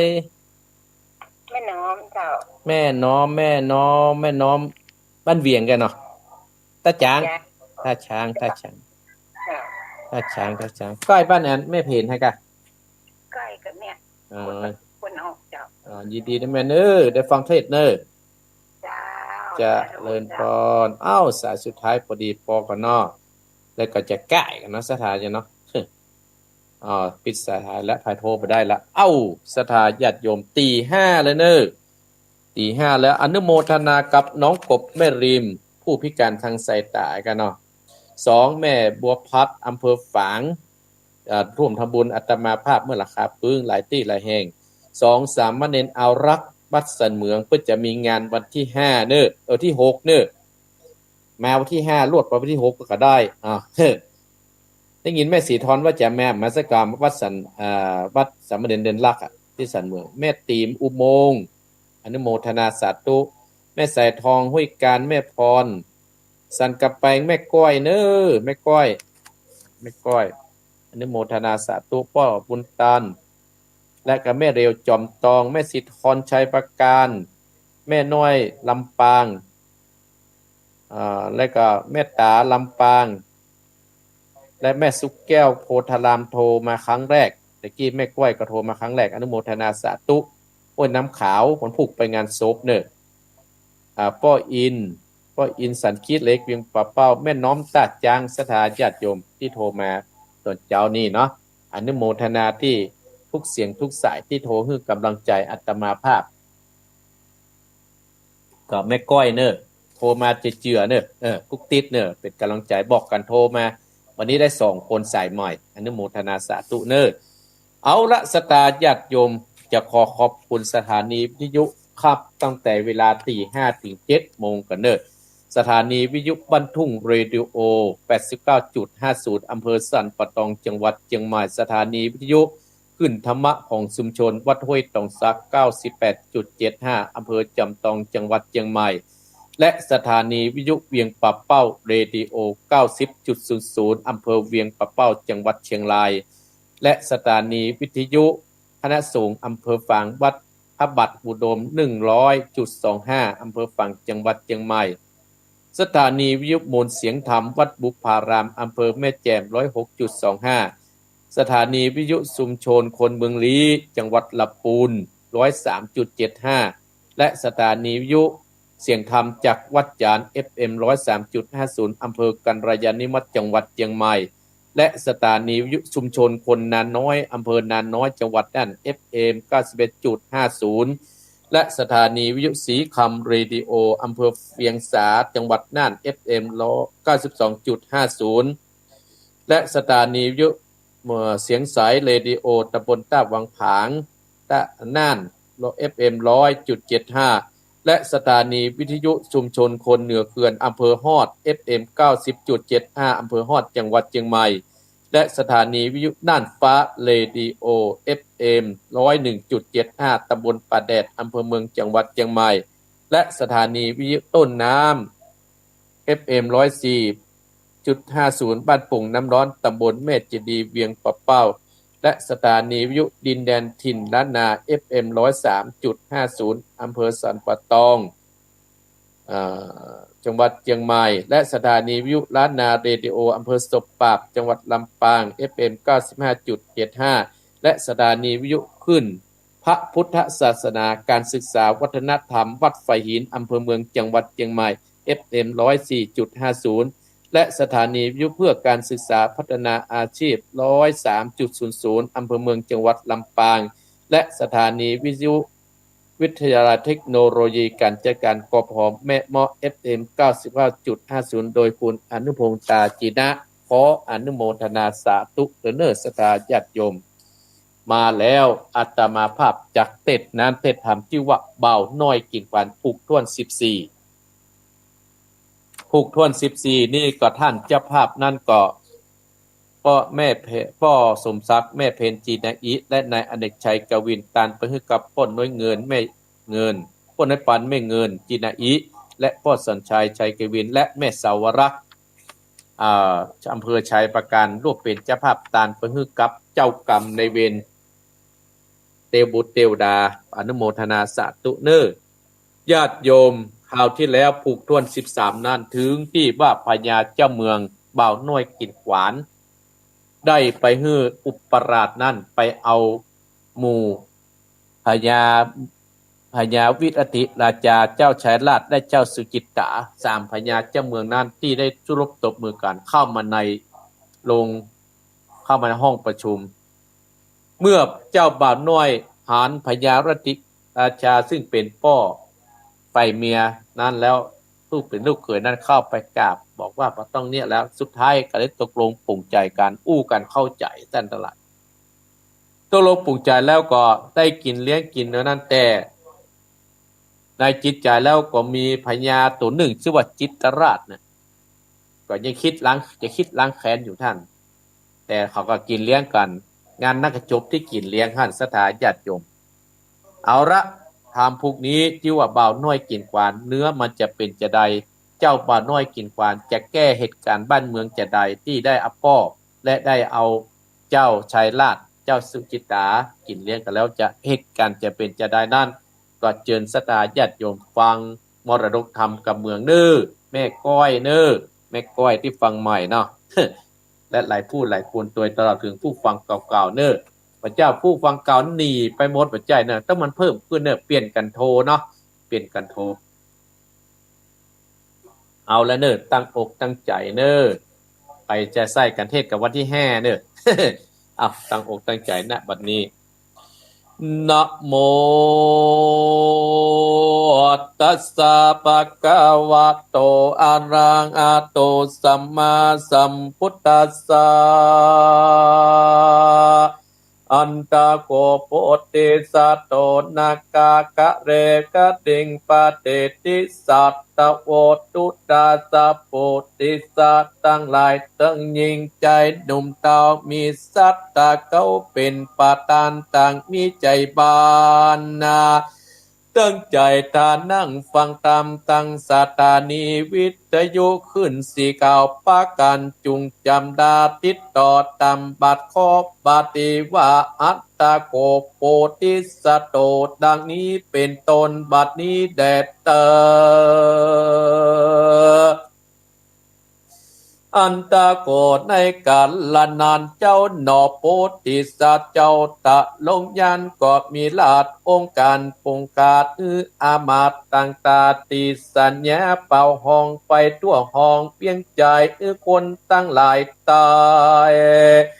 น้อยใหญ่ยิ่งใจโยลิปนหลายอามาตตั้งนักปราชญ์ตอนปะโปรอิตาปากันมวลหมู่มาพบหน้าอยู่ดันหลวงเล่นปันพวงกูจางตามไปจ้างกัดนิ่งหมายต่างลิปนสามตาอยู่นอกดาวปาดากอบปากันตั้งหมู่เล่นอยู่ต้วยกันเสียงเกืองกลางกึ่งกองไปทั่วห้องลาดตานีเจ้าบุรีตัวดาวหูแจ้งเก่าสัตยาตั้งศพมานาสาชื่นจอยทุกคนก็หายต่ำก้อยมองปานมีกิจจาการน้อยใจลาข้างไว้เป็นปนต่างลิลนมาสู่อย่างที่อยู่ด้านหลวงการปันปวงน้อยใหญ่กับปาการความป้อยตัวมอดละมวนนาการงานมาหลอดดาวยอดขุนตำก่อไข่กำบอกเล่าวัดดุดาเจ้าผู้ขุนหลวงใหญ่กาตังเศษนาอามาตปัจจาราษฎรนาอันว่าเสือกลายอึกหยาบมาตานาบเมืองเราบัดนี้กอบมาไปกันไปจูดดาวจุกไปต่างกอดตายความนาต่างเล่นกาตัวโอนพ่องกอดยกมือตนกับไว้ขออยู่ใต้สมปานยอนนาอุปราชคนนำนากับ4 คน6 ใจเป็นไหมนำหมู่เข้ามาปราบสู้ปะโจรซึกตาดนกดไล่จึงไปไกลโยมทุกกี่กลมก่อนกีหลิกหนีอายไปเอายินดีแต่เล่าจริงสู่เจ้าตั้งหลายตึงยิงใจมวลหมู่มาพร้อมหน้าอยู่โดยการแป่งป่วยหลวงปังใหญ่7 วันไข้เป็นตาตามปัตตานาไปอ้างตามจ้างไปมันกันว่าคุณตำติลาดเก่าเสียงกาดสุดไปคนตั้งหลายจืดยาวปาการโหลงเดือนนั้นแต่เดือนนั้นกันสาวๆแล้วก็ปากันเล่นปอดละเว้นอันใดเสียงกองใจปีธาตุลังลานาดมาโอดีดุดดีน้อยใหญ่เล่นไขว้ขึ้นวานนาเสียงเดือนนั้นมีกองปาตา7 วันมากว่าเก่าหนอป่าเจ้าขุนตามก่อกาตามตกแต่งตามปิ้นแปลงโบราณตาเงินนะคำหลายสิ่งของกายิ่งหลายอันนะเป็นรางวัลเพื่อแผ่ยกแก่อุปราชราชาตั้งโยธาตุ่มดาวสะอาย6 คนใจ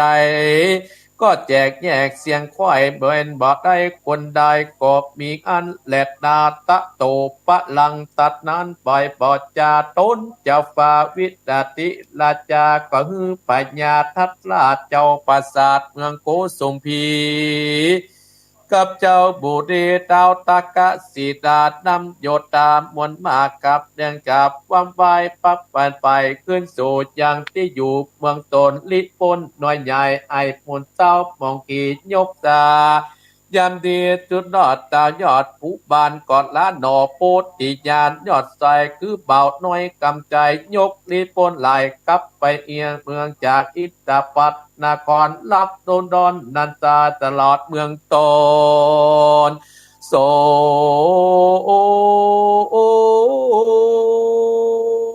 ปานาวิลาติราชาส่วนว่าพญาวิตาตราชได้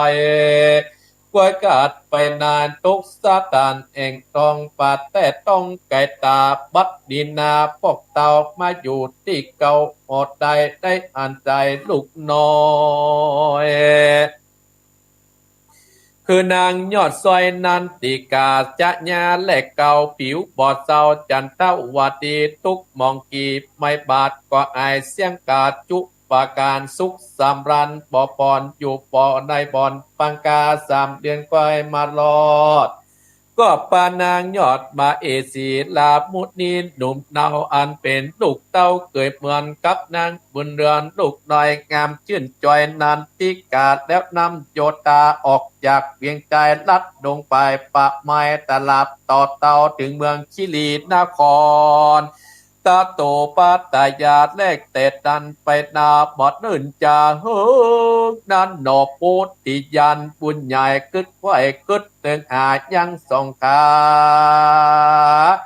พ่อแม่อันอยู่แต่แดนไกลนอกเพียงใจใหญ่กว้างเองเจ้าวิเทหาลาดละจาได้ลาปากออกจากเงินตนบุญกุศลจองกองได้มาหนึ่งอยู่อองปับปลาดันนาแกเนี่ยว่าพ่อแม่ใส่ใจพานึกใจไม่มาดว่าลูกตานานกวยกาดมอดดัดนาได้ดงดอนปาบไม้ดืออยู่ข้างเป็นคนได้ตกอนเองอองปาดแต่ตองได้จาจะเววาปันบาอันตอดหน้าจึงบานเลี้ยวปันรีบหาวไปบอกกล่าวขี้ยากับนำสองกาพ่อแม่ตั้งเต้าแก่ตัดนายคะยิงใจน้อยใหญ่จูบเมืองใกล้ตัวกันนอจันปราสาทไว้บาดไอโอนเอาตนอยู่เฝ้าปฏิบัติเต้าตามกองพานิ่งปวงเมียนจอดตายอดบุญนาก่อฮือสหายเกณฑ์ใจดำไปตายลิปนกับคนหนุ่มเต้าไปเอาพ่อแม่เจ้าใส่ใจตั้งคนใจกันน้อยนับอ่านร้อยกาดนาจากวิเทอานครประเทศตองในอ้องเมืองโตน2 คนพ่อแม่ตั้งเต้าแก่ตะนายยิงใจอาศัยด้วยกันในอจันปราสาทบ่ฮือไม่บาดมองผ่านบอดดีวันเวทเป่าทุกคำเจ้าคืนวานก็มีอันแดดนาตัดธนัดต่างตัดนั้นไปแต้มเล่าปัญญาเจ้าปุ้นปานเลียดสะอายหนุ่มเดามาพร้อมอยู่ต้วยกันไก่ปันเกาจีแจ้งตีตามลายหมู่สะอายทุกคนได้ข้ามใจอาสากับเอามาบ่ปอนตั้งแต่ก่อนเปินมาดงดันป่าเจ้าตลับต่อเต่าได้เป็นปัญญามีกุลมากกวางบ่อาจอ้างกฎหมายหมู่ตั้นตั้งหลายสะอายเป็นลูกเต้าเจ้าจุคนคนนา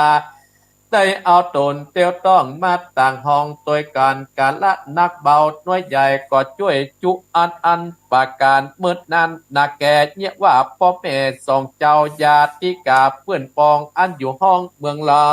ง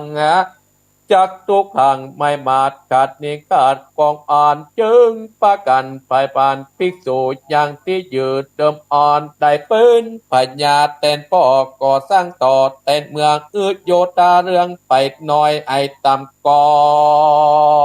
ยมองขี่เจ้าบุรีไปตายสุขบ้านค่อยยิงใจหมู่สะอายหุยมวนหมู่ฟังแล้วก็สุดสุดกรรมเป็นทุกนำบอดน้อยตั้งตำก้อยมองขี่บอกเคยหนีละปากจากกันเสียใจใจหนึ่งก็อะไรขึ้นฮอดถึงเมืองตั้งหลังไคหันยังพ่อแม่ตั้งเท่าแก่ตะได้ลิปนตวนนาอยู่กองอาหมู่ปัจจาราสาดอนสุกบันตั้งอ่อนหรืออาวันอาบไม่เหมือนกันเดิมอ่อนสะอายตนหนุ่มดาวมีอุปราชเจ้าเป็นปาตันตุนสันบอกเล่าข้าแก่นอดเจ้าป่าเจ้าตามีถึงวันดีมาแขวสะอาดใหญ่เจ็ดใจกอบมาตะวายกวงปราบละเจ้าปุณนาตั้งเจียนจาดต่อทอยมีหมอดน้อยลายปากกอนตั้งปฏิญาณมันแกวนจักสืบแน่นไม่ตีต่างมองขีดไม่บาดน้ำตาปอนหยาดลำลายตัดขาดกันละปากลงจากหอจานนะให้ปั่นเตียต้องปิกบ้านเมืองอ่อนเต้วจนไปหลอดเมืองยอดเมืองตนสหาย7 คนนันใจต่างป่าพระเป็นปัญญาเจ้าจางได้เป็นเจ้าจางกว้างไปบ้านต่างพากันตกแต่งปิ่นแปงโบราณส่งบรรดาการ มากเตามาถวายเจ้าหมู่เดแปดลาดตานี้ต่างอองเป็นพี่น้องเดียวกันนอกคุณตามหนุ่มเนาก็เป็นเก้าปัจจาเจ็ดจุบไปเอือติดกับไม่ตีถึงวันดีเดือนจีปีใหม่กอบมากลับมาไหว้ขอขมาปฏิบัตินี้ลืมเล่าขอช่วยกันแก่ตัวปุติยานกบมีอันและนาบัดเดอจักพาลัดนาจะลอดถึงเจ้ายอดทัดตลาดลาจาได้นำโยธามวลโมไปถึงเมืองตนโกดละตนเกิดกองบ่หูกาดคนอายยินละอายเปิดตาแก่ไปจาปัจจาราษฎรยกโยธานมวลโมไปปราบสู้กันมาการมาพลิกมาปั้นใดๆพ่องกอดตายมวยบางไปหลอดตั้งขึ้นมานปูจาลาษฎรตั้งหลายเล่ากันสาวๆเต้าปูนเรืองเชื่องเจ้าคนเก่าเดิมมีเตจาองค์อาจปราบคนใดกูอันเลือนลายไผ่บอบหมายเปรียบใจพับเป็นไตในโลกนี้โยธากาดกาต่อหน้าประจนลิปนต่างต่อยป้อยกอบมาการปาคนไปตายเป็นร้อยเป็นปานนาเจ้าผู้ปอนยศใหญ่ก็อำมาโดนยับใส่ขอกกลางกาตั้นกุดหน้าปล่อยออกจึงได้ปิกมาเมืองเต้าก็ขังบอดน้อยเที่ยงกัดก้อยวางใบตายคำคอกได้ออกดีๆเจ้าผู้ดีไปน้อยต่างกาวต้อยลายลาม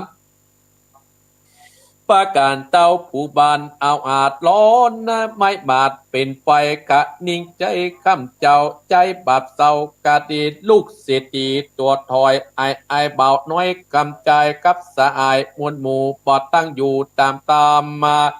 โลบอามอึกหยาบได้ขนาบลาวีพ่อกูได้อันนี้ละปากจากเมืองกว่าออดใจตั้งตัวมันนั้นเล่าเด่นที่เก่าเป็นปัญญาเอาทิดาเองพ่อเป็นนางนอกมาเอสีบ่ดีแต่โสดบ่มานีโตดลายลานคุณวิ่งกันนาก่อนเรียกอนาทิพปะมนประจนแต่หมายแปรดังหมายยับใจนั้นต่อยได้มาฟันแต่งฟันดับกันมาดเมื่อดานบ่ฮือกังเมื่อนานเจ้าอดใจยศใหญ่กันนิ่งก็ให้สุดไปก็วางหมายปงกาดอุปราชแก่เมืองจังโยธาผู้เต่าที่เป็นเก้าเวียงใจไก่กำไปเก่าจีแจ้งตีตับมีละกวดีวิเศษละเพศปลอมตนเป็นคนนาธรรมดาสาปายถงคำใหญ่กับตนเพื่อผ้าเขียนหัวดูอาจแล้วย้ายบาดไปปานออกจากอจันไว้วาดออกเตียวปาดกะลาเมืองปาลาลิบอังไปสู่เต้าแดนไก่มีบอกมีไปสักคนเป็นกู้เตรียมตนนะว่ามีภัยกู้เป็นเตรียมตนบอกมีคนหน่วยใหญ่จากโลกไก่จับหมายเต้าไปปันจะใจายตามตรงไปมาไม้อินที่ใดยังที่อันไหล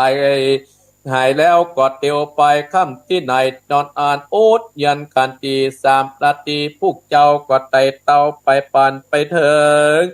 กระดาก็มีคนว่าหูสิบปากคนเป็นคุณใหญ่หรือไปปัจจาเป็นปริยตาพูดสดัดนักปัจเจ้าอาจารย์สุสตานเองอองในเองอองเมืองใด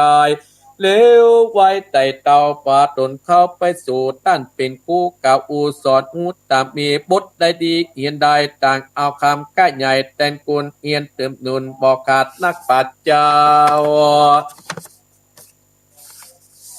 พระเจ้าอาจารย์หลายซาตานเองอองประเทศต้องเมืองไกลเฮียนนาเรียนสดไปจะจ่ายแป๊บเสือก้อยอัดนาตาลวดมี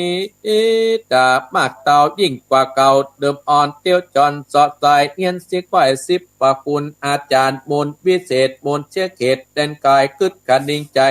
เจิญไอ้ว่าคนอื่นเตรียมตานจักไผ่พันปีปอกไหวหน้าออกขึ้นมาเกาะมีอันเล็ดนานิกันตะโรลาจานับแต่วันกะลาออกจากเมืองตนถึงวันนี้ปีปอกไหวหน้าออกขึ้นมาเบินเตะนาเตะเล่าได้สามขวบเข้าเป็นหมายกันว่าไปปานถึงที่จอดอดใจเจ้าจอมตายราดบอดเทียงขาดเดือด กาซ้ำเกจนจาอุได้อุตตามีดอกมุนียอดซอยคือเจ้าบาทน้อยกำใจบอกมีสหายยศใหญ่มาอยู่ใกล้เตรียมตนเหตุขามันต่างหมู่ได้ปึกจูเบื้องตนลิปนหนุ่มสาวมาอยู่เฝ้าอาสาบอกมีเตจะสักอย่างประจบสลัดมุนยำเจ้าออกคำชัยลาดท่านิกาดไปมาว่าเมื่อ3 ปีที่แล้วกูยกพวกแก้วจูรูกแก้วไปปราบแต้มขนาบชนะว่าอันนาเจ้าก็ได้บานกาควมนาและลามจุดลงตาการไปกันมาโดนนาเกิดเดิมตีเศษนามีหลายผู้ต่างจุบเดือ10 ปากคนอยู่ไกลและคำใจบัดนี้สะอายหนุ่มเนาต่างปิกอยู่ที่นามไปบ้านเจ้าออจันเปว่างปราบเมืองงาเดียวดายบ่มีสะอายหนุ่มเนาแวดเป่าอาสานัดแลดนาหมุนยำจักกะตำแต่งใจเมียดไว้ตามลายอุจุดาว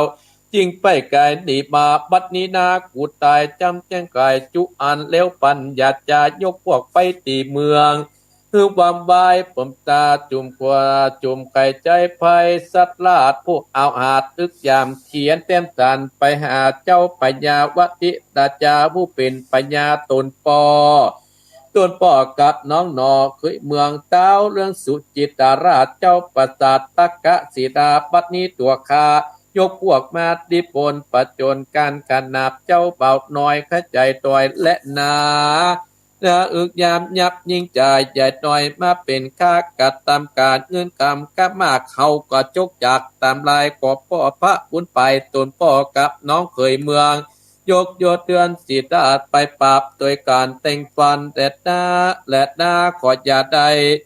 มาถอดถอนอาวรแต่กาบัดนี้เป่งใจเลี้ยววายยกทัพมาอินทาสุปัตนากรเมื่อนานปยาดติหน่วยใหญ่แจงไว้อาจารย์บ่อป่าปานสักหยาดร้อนไม้ปาดตั้งตัวคือคนเก่นใจเต็มไข่ใส่ลายว่าตูนนาการตวนเอาไปตาไวเต้าไทยทาราชตุลาบุตตาเฮยลูกเต้ามาจากยกดิปนไปต่อโจรกับตนบุญนาใหญ่บุญหนามิหลายลากเอาหากเบาบางสามลาพ่อลูกอุปราชผูกเขกาได้กังกาปล่อยปันใดท่านก็กล่าวต่อยยกหน่วยนา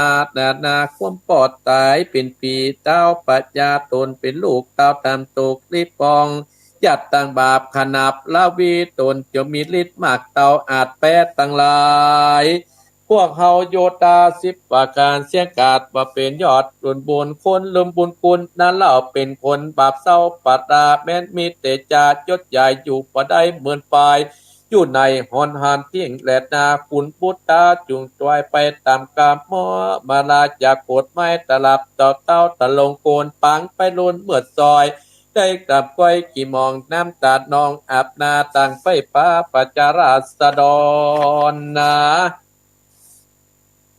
พ่อจริงหมายตัดขาดยังก้อยลาดปฏิญาณอันว่าพ่อได้จ่าไว้จักอยู่ใต้สมปานกันว่ายกนิปนหานไปหมู่ไปปรับตู้กันแลนาสุจิตาปนะดาจาปัญญาสุจิตายศใหญ่ผู้เป็นน้องเคยเมืองฤทธิ์เดืองเนืองจุกกาดเสียงขาดจุประการกอดแต้มสานบอกเล่าว่าขอพี่เจ้าองค์คามอย่าลืมกรรมเก่าไว้ว่าจุงได้สมปานอย่ายกนิปนอ่านไปกาตอดหน้าลาวีเดวธานีอันใหญ่จักเกิดไม่ตัวมาแม้นมีเตจามากเต้าก็อาจว่าเป็นเจ้าบุญตาข้าจริงบ่อาจนำไฟปาลกปนลิปนไปปรับโซกับต่างผู้มีบุคคลเตี้ยวไปโดนเมื่อซอยจักตำกอยมองขี่เก้นขนาบเมียดก้าวคือบุญตายอดตุนตานำลาโหนสารเรียบมาถวายเต้าเจ้าทลาดก็มีหันเล็ดนาขิยาอันเก่ายังจ่าห้องเหตุบ่าวน้อยกินควานก็บางคมสมเลสเดชเอาละศรัทธาญาติโยมทั้งหลายอาตมาภาพได้เตะจบแล้วชื่อว่าบ่าวน้อยกินขวานผูกทวน14ติดหน้าจบแล้วศรัทธาญาติโยม โดยมีเจ้าภาพพ่อสมศักดิ์แม่เพ็ญจิตนาอินายอเนกชัยกวินและแม่สาวาลักษณ์ที่บ้านชัยอำเภอชัยประการถ้าบัดตื่นได้กล้าถ้าตื่นก็คงจะโทรมาแล้วเนาะเอาละสตาญาติโยมมาถึงตัดที่นี่แล้วมาถึงตัดที่นี่พญาเจ้าเป่าน้อยได้ห้องตั้งแต่เจ้าวิรติราชาเจ้าสุจิตตาเจ้าไทยราชพญาเจ้าสามเจ้าเมืองมาอู้จาปงปฏิญาณซึ่งการเฮาจะเป็นอหมู่เดียวกันเฮาจะประยุเลิกตบมือบ่ฮื้อภายได้เดือดร้อนอีพ่ออีแม่เจ้าพญาเป่าน้อยก็ได้ปากันฉลองห้องตีกลองห้องเป่าคนทั้งหลายในเมืองอินทปัตนครที่หั่นตีกลองมาหมู่คนทั้งหลายก็มาจุมนุมและเจ้าเป่าน้อยก็บอกว่าโอ้เฮาได้ปากันไปสู้รบตบมือกันได้เป็น3 เดือนโอ้วันนี้เฮาจะฉลองกันและเนิ่อภัยเฮาจะปล่อยหลวง7 วันกันนะฉลอง7 วันก่อนนี่บอกเขาใครจ้างอันยังก็เอามาเล่นกินเลี้ยงก่อนค่าเลี้ยงเต็มที่เอาจะฮื้อต้านทั้งหลายม่วนอกม่วนใจเฮาจะสวะดาบกันก่อนเฮาจะฉลองกันใครจ้างอันยังก็มาเล่นถ้าสมัยนี้เนาะอีพ่ออีแม่โอ้มีลำวงก็เห็นเนาะมีลิเกก็ใครถามกันอะไรกันมีนางก็ถ้าบ้านเฮาไปเดี๋ยวนะอันนั้นไผจ้างเนี่ยเพื่อนเอามาฉลองกัน7 วันไผจ้างฟ้อนดับก็ฟ้อนดับไผจ้างฟ้อนเล็บก็ฟ้อนเล็บเอามาเสนอเล่นกันม่วนงานสันเล้าต่างๆล่ะพญาเจ้าเมืองบ่าวน้อยก็ฮื้อฉลองกันอยู่มาเนินมานานครบ7 วันพญาวรติราชาคือพญาเจ้าเมืองโกสุมพีนะเจ้าเมืองคีรีนครที่เคยเป็นพญาเจ้าเมืองอินทปัตนครก็ได้ห้องเจ้าสายราชกับเจ้าสุจิตตาบัดนี้เฮาก็กินเลี้ยงกันเรียบร้อยครบ7 วันแล้วขอให้เจ้านี่นะเจ้าสายราชเจ้าสุจิตตานำทัพที่มันเหลือในชีวิตปิกบ้านปิกเมืองเด้อ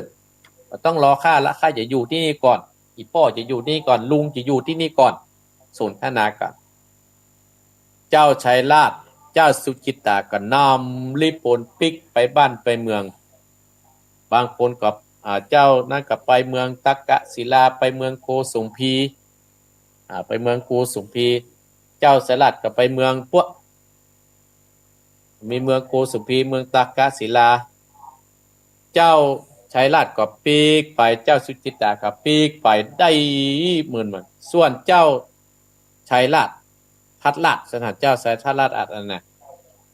ก็ได้ปีกบ้านก็เปิดกันเล่าก่อนโอ้กำเล่ามีตั้งสมัยก่อนแล้วนะสตาญาติโยมหมู่ในเมืองนักเล่าโอ้พญาเจ้าเมืองเฮาเนี่ยไปสู้รบตบมือประเดี๋ยวนะเอาทหารไปตายเอาคนไปตายกันนักประเดี๋ยวนี้นะพญาบ่าวน้อยกินขวัญเพิ่นยอบวันไหนปุ่นประเดี๋ยวเพิ่นดีจะเพิ่นปล่อยเขาเอาปิกมาเนี่ยเจ้าสายราชกุมารตั้งหลายเจ้า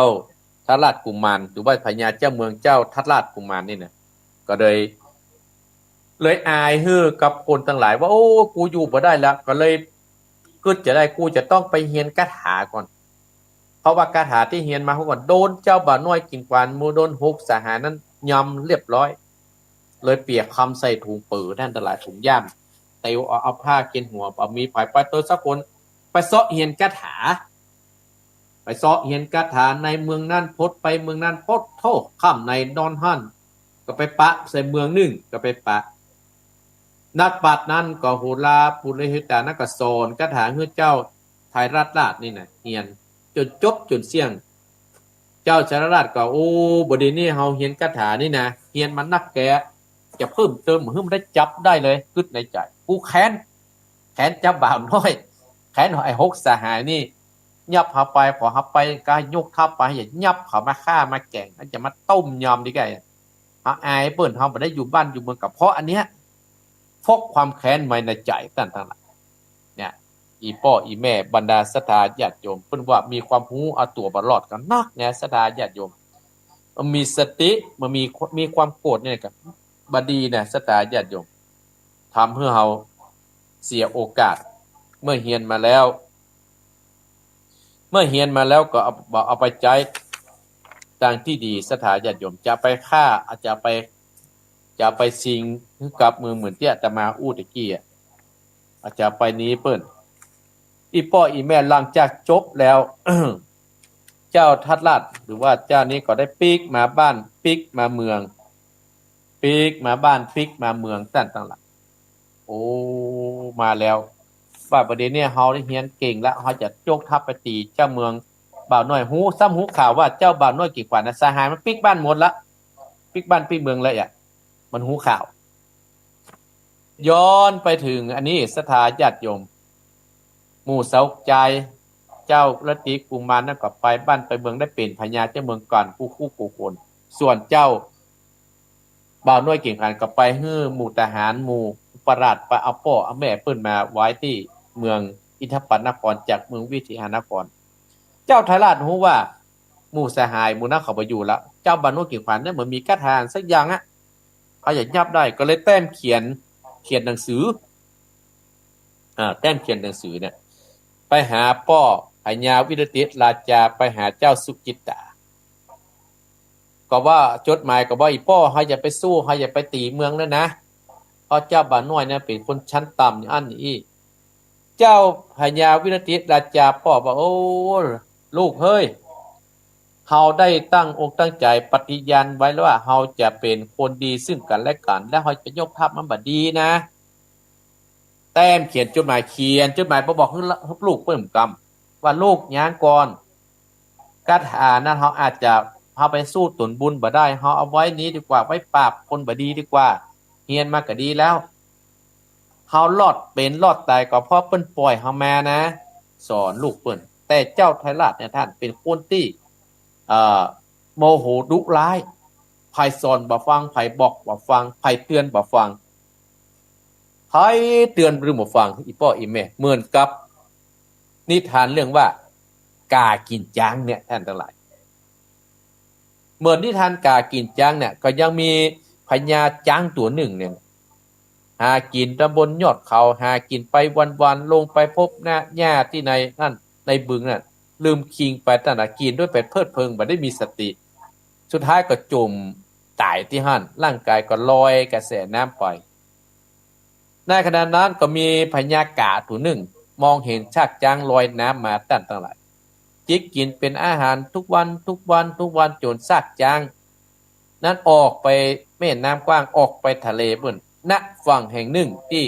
ปากอ่าวที่นั้นมีเกาะอันหนึ่งอุดมสมบูรณ์ไปด้วยพืชพันธุ์ธัญญาหารและสัตว์นานาต่างๆอยู่บนในเกาะเห็นกากินจ้างจิกกินจ้างนั้นโดยน้ำมาเช่นนั้นก็สงสารจางสงสารกาบอกว่าโอ้แม่กาเฮ้ยขึ้นมาบนเกาะนี่สักวันน่ะจ้างมันจะเน่าไม่จะจมทะเลแล้วนะท่านเพิ่นเตือนเลยนะท่านหลายกาก็บอกว่าโอ้ทั่วชีวิตนะเฮาบ่ต้องไปหากินนะ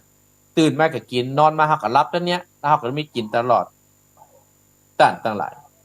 เพิ่นเตือนแล้วบ่ฟังเหมือนกับเจ้าทารัตไผทารัตราชจารย์พญาเจ้าเมืองที่เฮียนกระถางพ่อแม่อู้เล่าให้ฟังบ่ฟังก็เลยก็จะแต้มเขียนจดหมายเขียนไปหาพญาสุจิตตาแฮมแต้มเขียนไปหาพญาสุจิตตาสุจาก็บอกโอ้อ้าย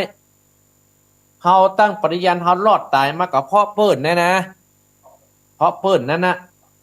เปิ้นได้ปล่อยเฮานะเฮาจะไปสู้กันตัวบุญเฮาอย่ามาเก็บความรู้ที่เฮาเรียนเรียนมานั้นเก็บไว้กะตั้งแต่สร้างความบ่สบายใจสร้างความตกใจสร้างความหมุดกิ้งฮึโคดฮึกับเจ้าไทยราชกุมารนี่พญาตัวนี้แม่ฮะสถาญาติโยมอีพ่ออีแม่พี่น้องคณะสถาญาติโยมส่วนพญาวติราชานั้นก็นำแม่พญาปิกบ้านไปอยู่เมืองคีรีนครไม่ฮะสร้างความนี้กันเรียบร้อยสบายอกสบายใจเรื่องนี้ตั้งตลายอีพ่ออีแม่จบเลยนะ ว่าพญาทราชราชานั่นจะได้ไปตีเมืองอินทปนครได้ก่ออาตมาภาพก็บ่ฮู้เพราะว่าพ่อเพิ่นก็บ่ไปเจ้าสุจิตาก็บ่ไปชวนเจ้าทราชนั้นจะไปได้หรือไปบ่ได้นั้นอาตมาภาพบ่ฮู้ก็ขอให้สถานะ ฟังผูกสุดท้ายติดแน่เด้อไผจะได้ดีไผจะเป็นอันอย่างนั้นอาตมาภาพก็สามารถรู้ได้ก็เชิญอีพ่ออีแม่พี่น้องคณะศรัทธาญาติโยมฟังผูกผูกที่15สุดท้ายวันอาทิตย์หน้าเด้อศรัทธาญาติโยมถามเรื่องนี้ก็จบตัดที่นี่โอ้ยื้อพอนาฬิกา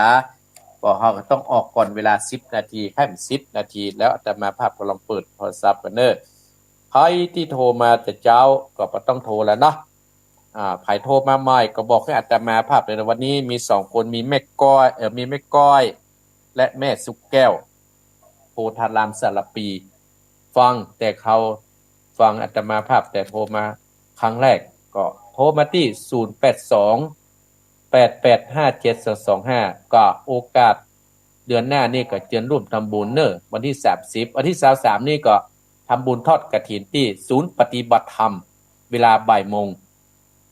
ก็เชิญพี่น้องคณะศรัทธาญาติโยมไปพอเนาะศูนย์ปฏิบัติธรรมอยู่ที่ตำบลสันติสุขเนอะไก่วัดหนองหินนี่แหละ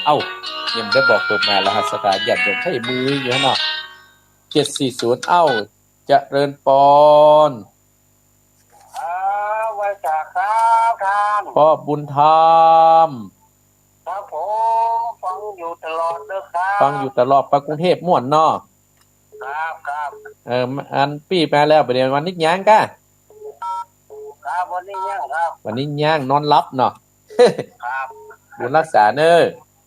ครับเจริญปอนเจริญปอนเจริญปอนไม่ขาดจ้าจ้าแม่ย่างแม่นิดยังกับข้าวจ้าแม่นิดปุ่งหนองแน่เนาะแม่นิดกับเจ้าแม่นิดปุ่งหนองนี่อยู่ใกล้พ่อบุญธรรมป่ะอยู่ใกล้บ้านพ่อบุญธรรมอยู่ใกล้ลัดซอยเนาะบุญรักษาแม่เน้อที่โทรกำลังใจเน้อจ้าเป็นกำลังใจเจ้าเจริญปอนนมัสการเจ้าอยู่ที่ไหนอยู่ที่บ้านบุญเกิดตำบลพระบาทอำเภอเมืองจังหวัดลำปางเจ้าบุญเกิดบ้านบุญเกิดนะแม่เนาะเจ้าบ้านบุญเกิดเจ้าลำปาง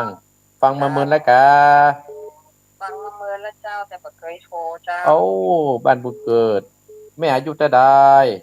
อายุ50เจ้า50อนุโมทนา50ยังติดตามอยู่เนาะเจ้าติดตามเจ้าฟังฮู้เรื่องเนาะพี่น้องบุญเกิดเนาะฮู้เรื่องเจ้าเป็นคนเมืองเหมือนกันเนาะอนุโมทนาแม่เด้อเจ้าสาธุเจ้าเจริญปอนเจริญปอนไปสาเจ้าท่านพระครูแม่อมร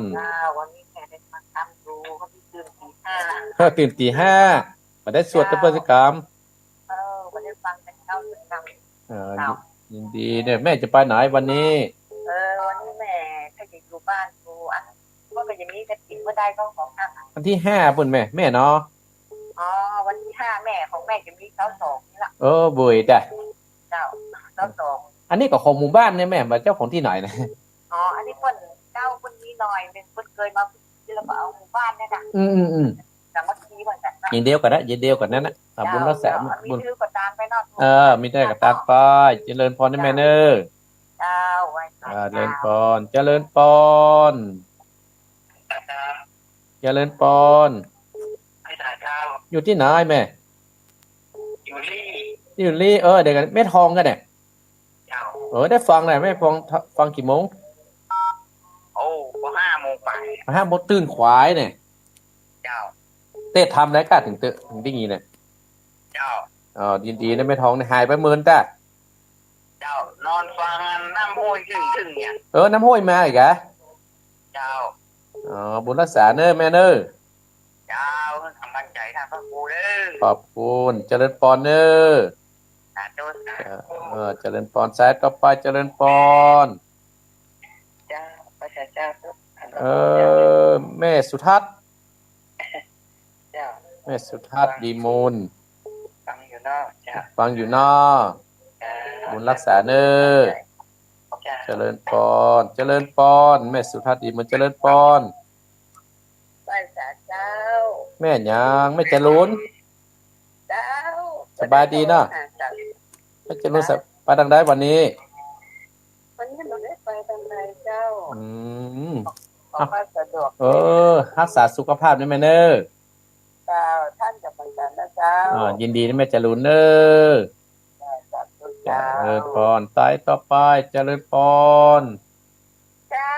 ขอกราบไหว้พระครูบาสังฆะบาราอยู่ท่าดาวฟังมั่นใจเต็มน้ำเรื่องเบาน้อยกินกวานไม่ใส่พิมพ์เมืองปานฟังอยู่เนอเจ้าพระโอ้ ยินดีนะแม่เนอม่วนดีเหรอ จะรักใจท่านพระโอ้นะเจ้า ม่วนดีม่วนดี ขอบคุณนะ ม่วนดี ขอบคุณเจ้า ยินดีนะแม่เนอเจริญพร ไหว้สาครับ พี่น้องให้ใส่พินยินดีเนอป้านาน ท่านเจนดีเนาะเหตุการณ์วันนี้เขาเข้าใจดีเขาว่าในการอันคุมคนกันตั้งแต่ เข้มข้นละจะใกล้จบแล้วล่ะยินดีเนอ อยู่ในมันเน้นแล้วถึงโอ้ต้องใช้วัสดุกันไปครับด้วย วันนั้นเปอร์เซ็นต์ยินดีเนอ ไม่กล่าวภาษาครับ เจริญพรเอาสายต่อไปเจริญพร ธรรมสการเจ้าท่าน โอ้แม่อะไร กรา แม่จิตตาสบายดีเนาะวันนั้นหันกรรมได้กินแกงเลยเนอะ เจ้าขอแค่หน่อยไม่เมาหัวขนาดลูกขึ้นเลยเนี่ย โอ้ขอคือบุญรักษาแม่จิตตาที่เคยกินเกิดตันก็อาตมาภาพเนอะบุญรักษาให้หายหอมหายเลยเนอะหายเลยเนอะ เจ้าธรรมสการ เจริญพรแม่จิตตาเจริญพร เจ้าโอ้ไม่สาวรักเจ้า โอ้มาแล้วเนาะบอกไปไหนกันแม่สาวรักษ์เอิ้น สองเจ้าตายจะได้ว่างเนี่ยโอ้ยติดเน็ก หา มันติดกับเกลือ ติดแล้วเนาะติดแล้วแต่กี้เดือดไม่กินแล้วอย่ามาโทรมาอ่ะวันนี้บอกว่างเลยวันนี้จะไปวันนี้บอกว่างเลยนะก็ดีจะออกงานแล้วเจริญพรนะแม่เนอ เจ้าภาษาเจ้า บุญรักษาเจริญพรใส่ที่โทรมาตั้งใส่ตรงนะห้ามโทรนะเท่าสายนี้เจริญพร ได้ค่ะ แม่ยัง แม่เรือนเจ้า โอ้หายไปเมินเนี่ยไม่เลือน เจ้า มันอิดกะบุญรักษาเนอบุญรักษาเนอ แม่ตัวใจเนอ เจริญพรฝ่ายที่โทรมา741มันต้องโทรมาเบอร์ที่วิทยุเนี่ยโทรมาทางเบอร์วิทยุเจริญพร เจ้าภาษาเจ้าท่านพระครู แม่ยัง แม่ฟัง104 นี่แม่ยัง ไม่นวลจ้ะ แม่นวลอยู่บ้านสระปีกันเนาะ ไปใจกำลังใจ ต้น แดด โดนใจประแดด ตั้งใจ โดนใจประแดดยินดีแม่เนอ เจ้า บุญรักษาสายต่อไปเจริญพร ก็ภาษาเจ้าพระอาจารย์ทั้งอยู่เนอ แม่ตุ๊ เจ้า ไอ้กี้กับ ทั้งอยู่ กี้กับตักผิดไปแล้วกับแม่ตาหน่อยกับเสียงเหมือนกัน ยินดีเนอเจริญพรเนอสายนักเจริญพรเปลี่ยนคนหน่อยเจริญพรภาษาเจ้าท่านพระครูไม่อินไม่อุ้ยอินมันไม่ไว้ฟังนะว่าอะไรก็เทียนเทียนนานๆนะมันได้ยินเป็นยัง มันได้ยินชัดว่ามันได้ยินเนี่ยปั้นทุ่งเรดิโอเนี่ย เป็นยังยินดีนะเจริญพรสายต่อไปเจริญพรนี่กี่สายนะเจริญพร ภาษาเจ้าธรรมครูลืมไปกี่เด้อบ่เด้อ ฮะมันโทรไปที่นั่นมาได้อาตมาต้องปิด ลืมด้วยกันธรรมครู ไม่ เด้อธรรมครูเด้อ แม่เพนดาปอนเนอ ได้ญาติน้ำเนาะ เจริญพรเจริญพร นมัสการเจ้าท่านอาจารย์ แม่ยัง รอบแรกแล้วก็มันเดือนนิดมาเดียวก่อนรอบแรกรอบก่อนที่เพิ่นแจ้งบอกรู้โถ นี่แม่ยังเนี่ยอย่างน่าสารปี ละปีเนี่ยแม่ถูกแก้วแล้วไม่เลยไม่บ่อยไม่โทรมันก็บ่ติดก่อนจะเทศ ได้กันอันนี้แม่ก็ได้ได้ดีเห็นละมาถึงเนี่ยปล่อยเร็วกับปล่อยจ้าของท่านทักษะเนื้อแต่ตัวเนื้อ แม่ก็บอกแล้วลืมไปแล้วฮะมันคล้ายๆไม่ดาวไม่ด่าอ่ะ ไม่ดานะ ดาราเอก สักเตือนั่นนะ ยังมาสักเตื้อฉันนะว่านะก็ยังว่าละเจ็บเข่ง บุญรักษาแม่ดาราเนอ คุณรักษาจังหวัดนี่จะไปอยู่มาเลยเนอะเจ้าเจริญปนแม่ดาราโทรมาแล้วสายสุดท้ายเจริญปนไปตาเจ้าพายไม่น่วยกันเลยเจ้าไม่น่วยกันนัดโอ้เป็นประชาธิปไตยเออเจ้าเราซ้อมให้เด็กสุดท้ายอย่างนี้ยินดีนะที่โทรมาให้กำลังใจนะเมียยังไปตาเจ้าบังรักษาสายสุดท้ายจบ จบแล้วเวลาหมดแล้วศรัทธาญาติโยมเนาะติดหน้ามาปะกันใหม่เนอะติดหน้ามาปะกันใหม่จบแล้วอาทิตย์หน้ามาปะกันใหม่ที่มีคนที่โทรมารอบสองนี่ก็มีพ่อบุญธรรมป่งหนองที่บ่ลืมกันเนอะพ่อบุญธรรมเนอะแม่นิดป่งหนองบ้านบุญเกิดลำปางกำลังโทรมาครั้งแรกแล้วก็ให้แม่อมรบรรทาโดยข้างแม่ทองลีแม่สุทัศน์ดีมูลแม่จรุนเจียงใหม่แม่สายพินว่าข้าวก่อนยินดีนะแม่เนอแล้วก็แม่จิตราป้านานประเสริฐแม่จิตราก็หอมหายนะแม่จิตราเนี่ยหายเพียงแล้วแม่สาวรักษ์ชัยประการแม่เฮือนลำปางแม่นวลดอนใจแม่ตุแม่อุ้ยอินแม่เพนขาวเตี้ยและแม่ดาราก็ว่าจะมาหนองเหียงก็มาหันมาสักเตื้อหายไปและกับแม่น้อยกัดนัดอนุโมทนาสาธุเนอติดหน้ามาปะกันเนอศรัทธาญาติโยมก็เชิญชวนพี่น้องคณะศรัทธาญาติโยมวันที่23นี่ก็ทำบุญกฐินศูนย์ปฏิบัติธรรมโดยหล่อตั้งอยู่ที่ในตำบลสันติสุขอำเภอโดยหล่อก็เชิญชวนศรัทธาญาติโยมเนาะในอาตมาภาพเป็นพระสงฆ์ในตำบลก็ประกาศใจเสียงนี้ประกาศเชิญชวนศรัทธาญาติโยมเฮาร่วมทำบุญใกล้ไหนไปหั่นศรัทธาญาติโยมแล้ววันที่30ตุลาคมก็เชิญร่วมทำบุญกฐินวัดม่อนฤาษีวัดปะตังสามัคคีกฐิน300กว่าวัดโดยมีนายกเชียงใหม่นั่นเพิ่นมาเป็นประธานและก็เชิญชวนศรัทธาญาติโยมไปร่วมทำบุญกันตุเจ้านักตุเจ้าหลายศรัทธาญาติโยมแล้วก็วัดหนองเหียงนั่นก็จะมีวันที่5ตรงกับของท่านอาจารย์ท่านพระครูพิวัฒนวิกรมก็ทำบุญ60 ปีและทอดกฐินก็เชิญชวนศรัทธาญาติโยมไผว่างทั้งหลายก็มาเด้อขออนุโมทนาสาธุไผจะรับลงทานก็เอิ้นมาเด้อต้องการคนเลี้ยงเพลอยู่นะยังไกลนะต้องการคนเลี้ยงเพลสัก2คนเด้อเอิ้นมาเด้อเอิ้นมาสายตรงก็ได้0871774469แต่นิมนต์ทุกเจ้าน้อยเดียวศรัทธาญาติโยม20กว่ารูปก็อนุโมทนาสาธุเนาะบุญใดกุศลใดที่อีพ่ออีแม่ต้องการปรารถนาก็ขอส่งความมุ่งมั่นปรารถนาเด้อแม่เพนตั้งอกตั้งใจรับพรเด้อแม่สาวรักษ์เป็นเจ้าภาพตั้งอกตั้งใจตรวจน้ำเอาน้ำมานั่นก็เปลี่ยนน้ำมาเลยเอากะละมังหน่วยตวงเด้อยะถาวะติวหาปุลาปฏิปุเรนติสาคะลังเอวะเมวะอิโตตินังเปตานังอุปกัปปติอิจิตังปัตติตังตุมหังคีปะเมวะจมิจันโตสัพเพปุเรนตุสังกปาจันโตปนะระโสยถามณิโสติระโสยถาเอวังหุนตุติระอัจจันในวันนี้ก็หากเป็นวันดีทิฏฐิอันวิเศษเหตุว่าเป็นวันเดือนเกียงแหมโคข้ามก็มาจุดต่อเติงในตีคา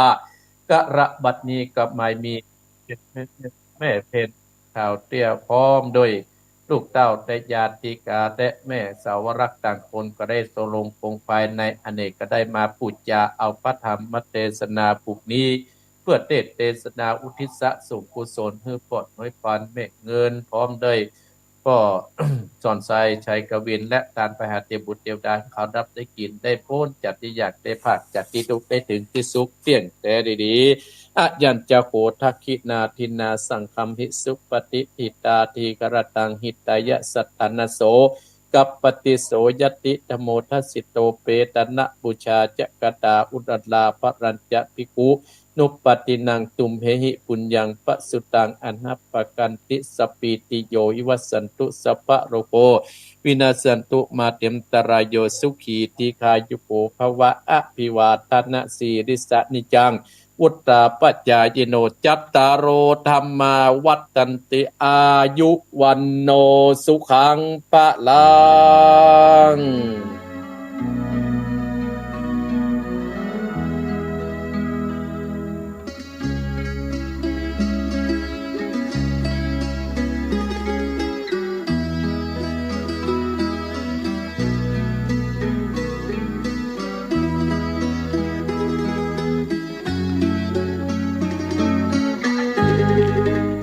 รายการที่ญาติโยมได้รับฟังจบไปแล้วนั้น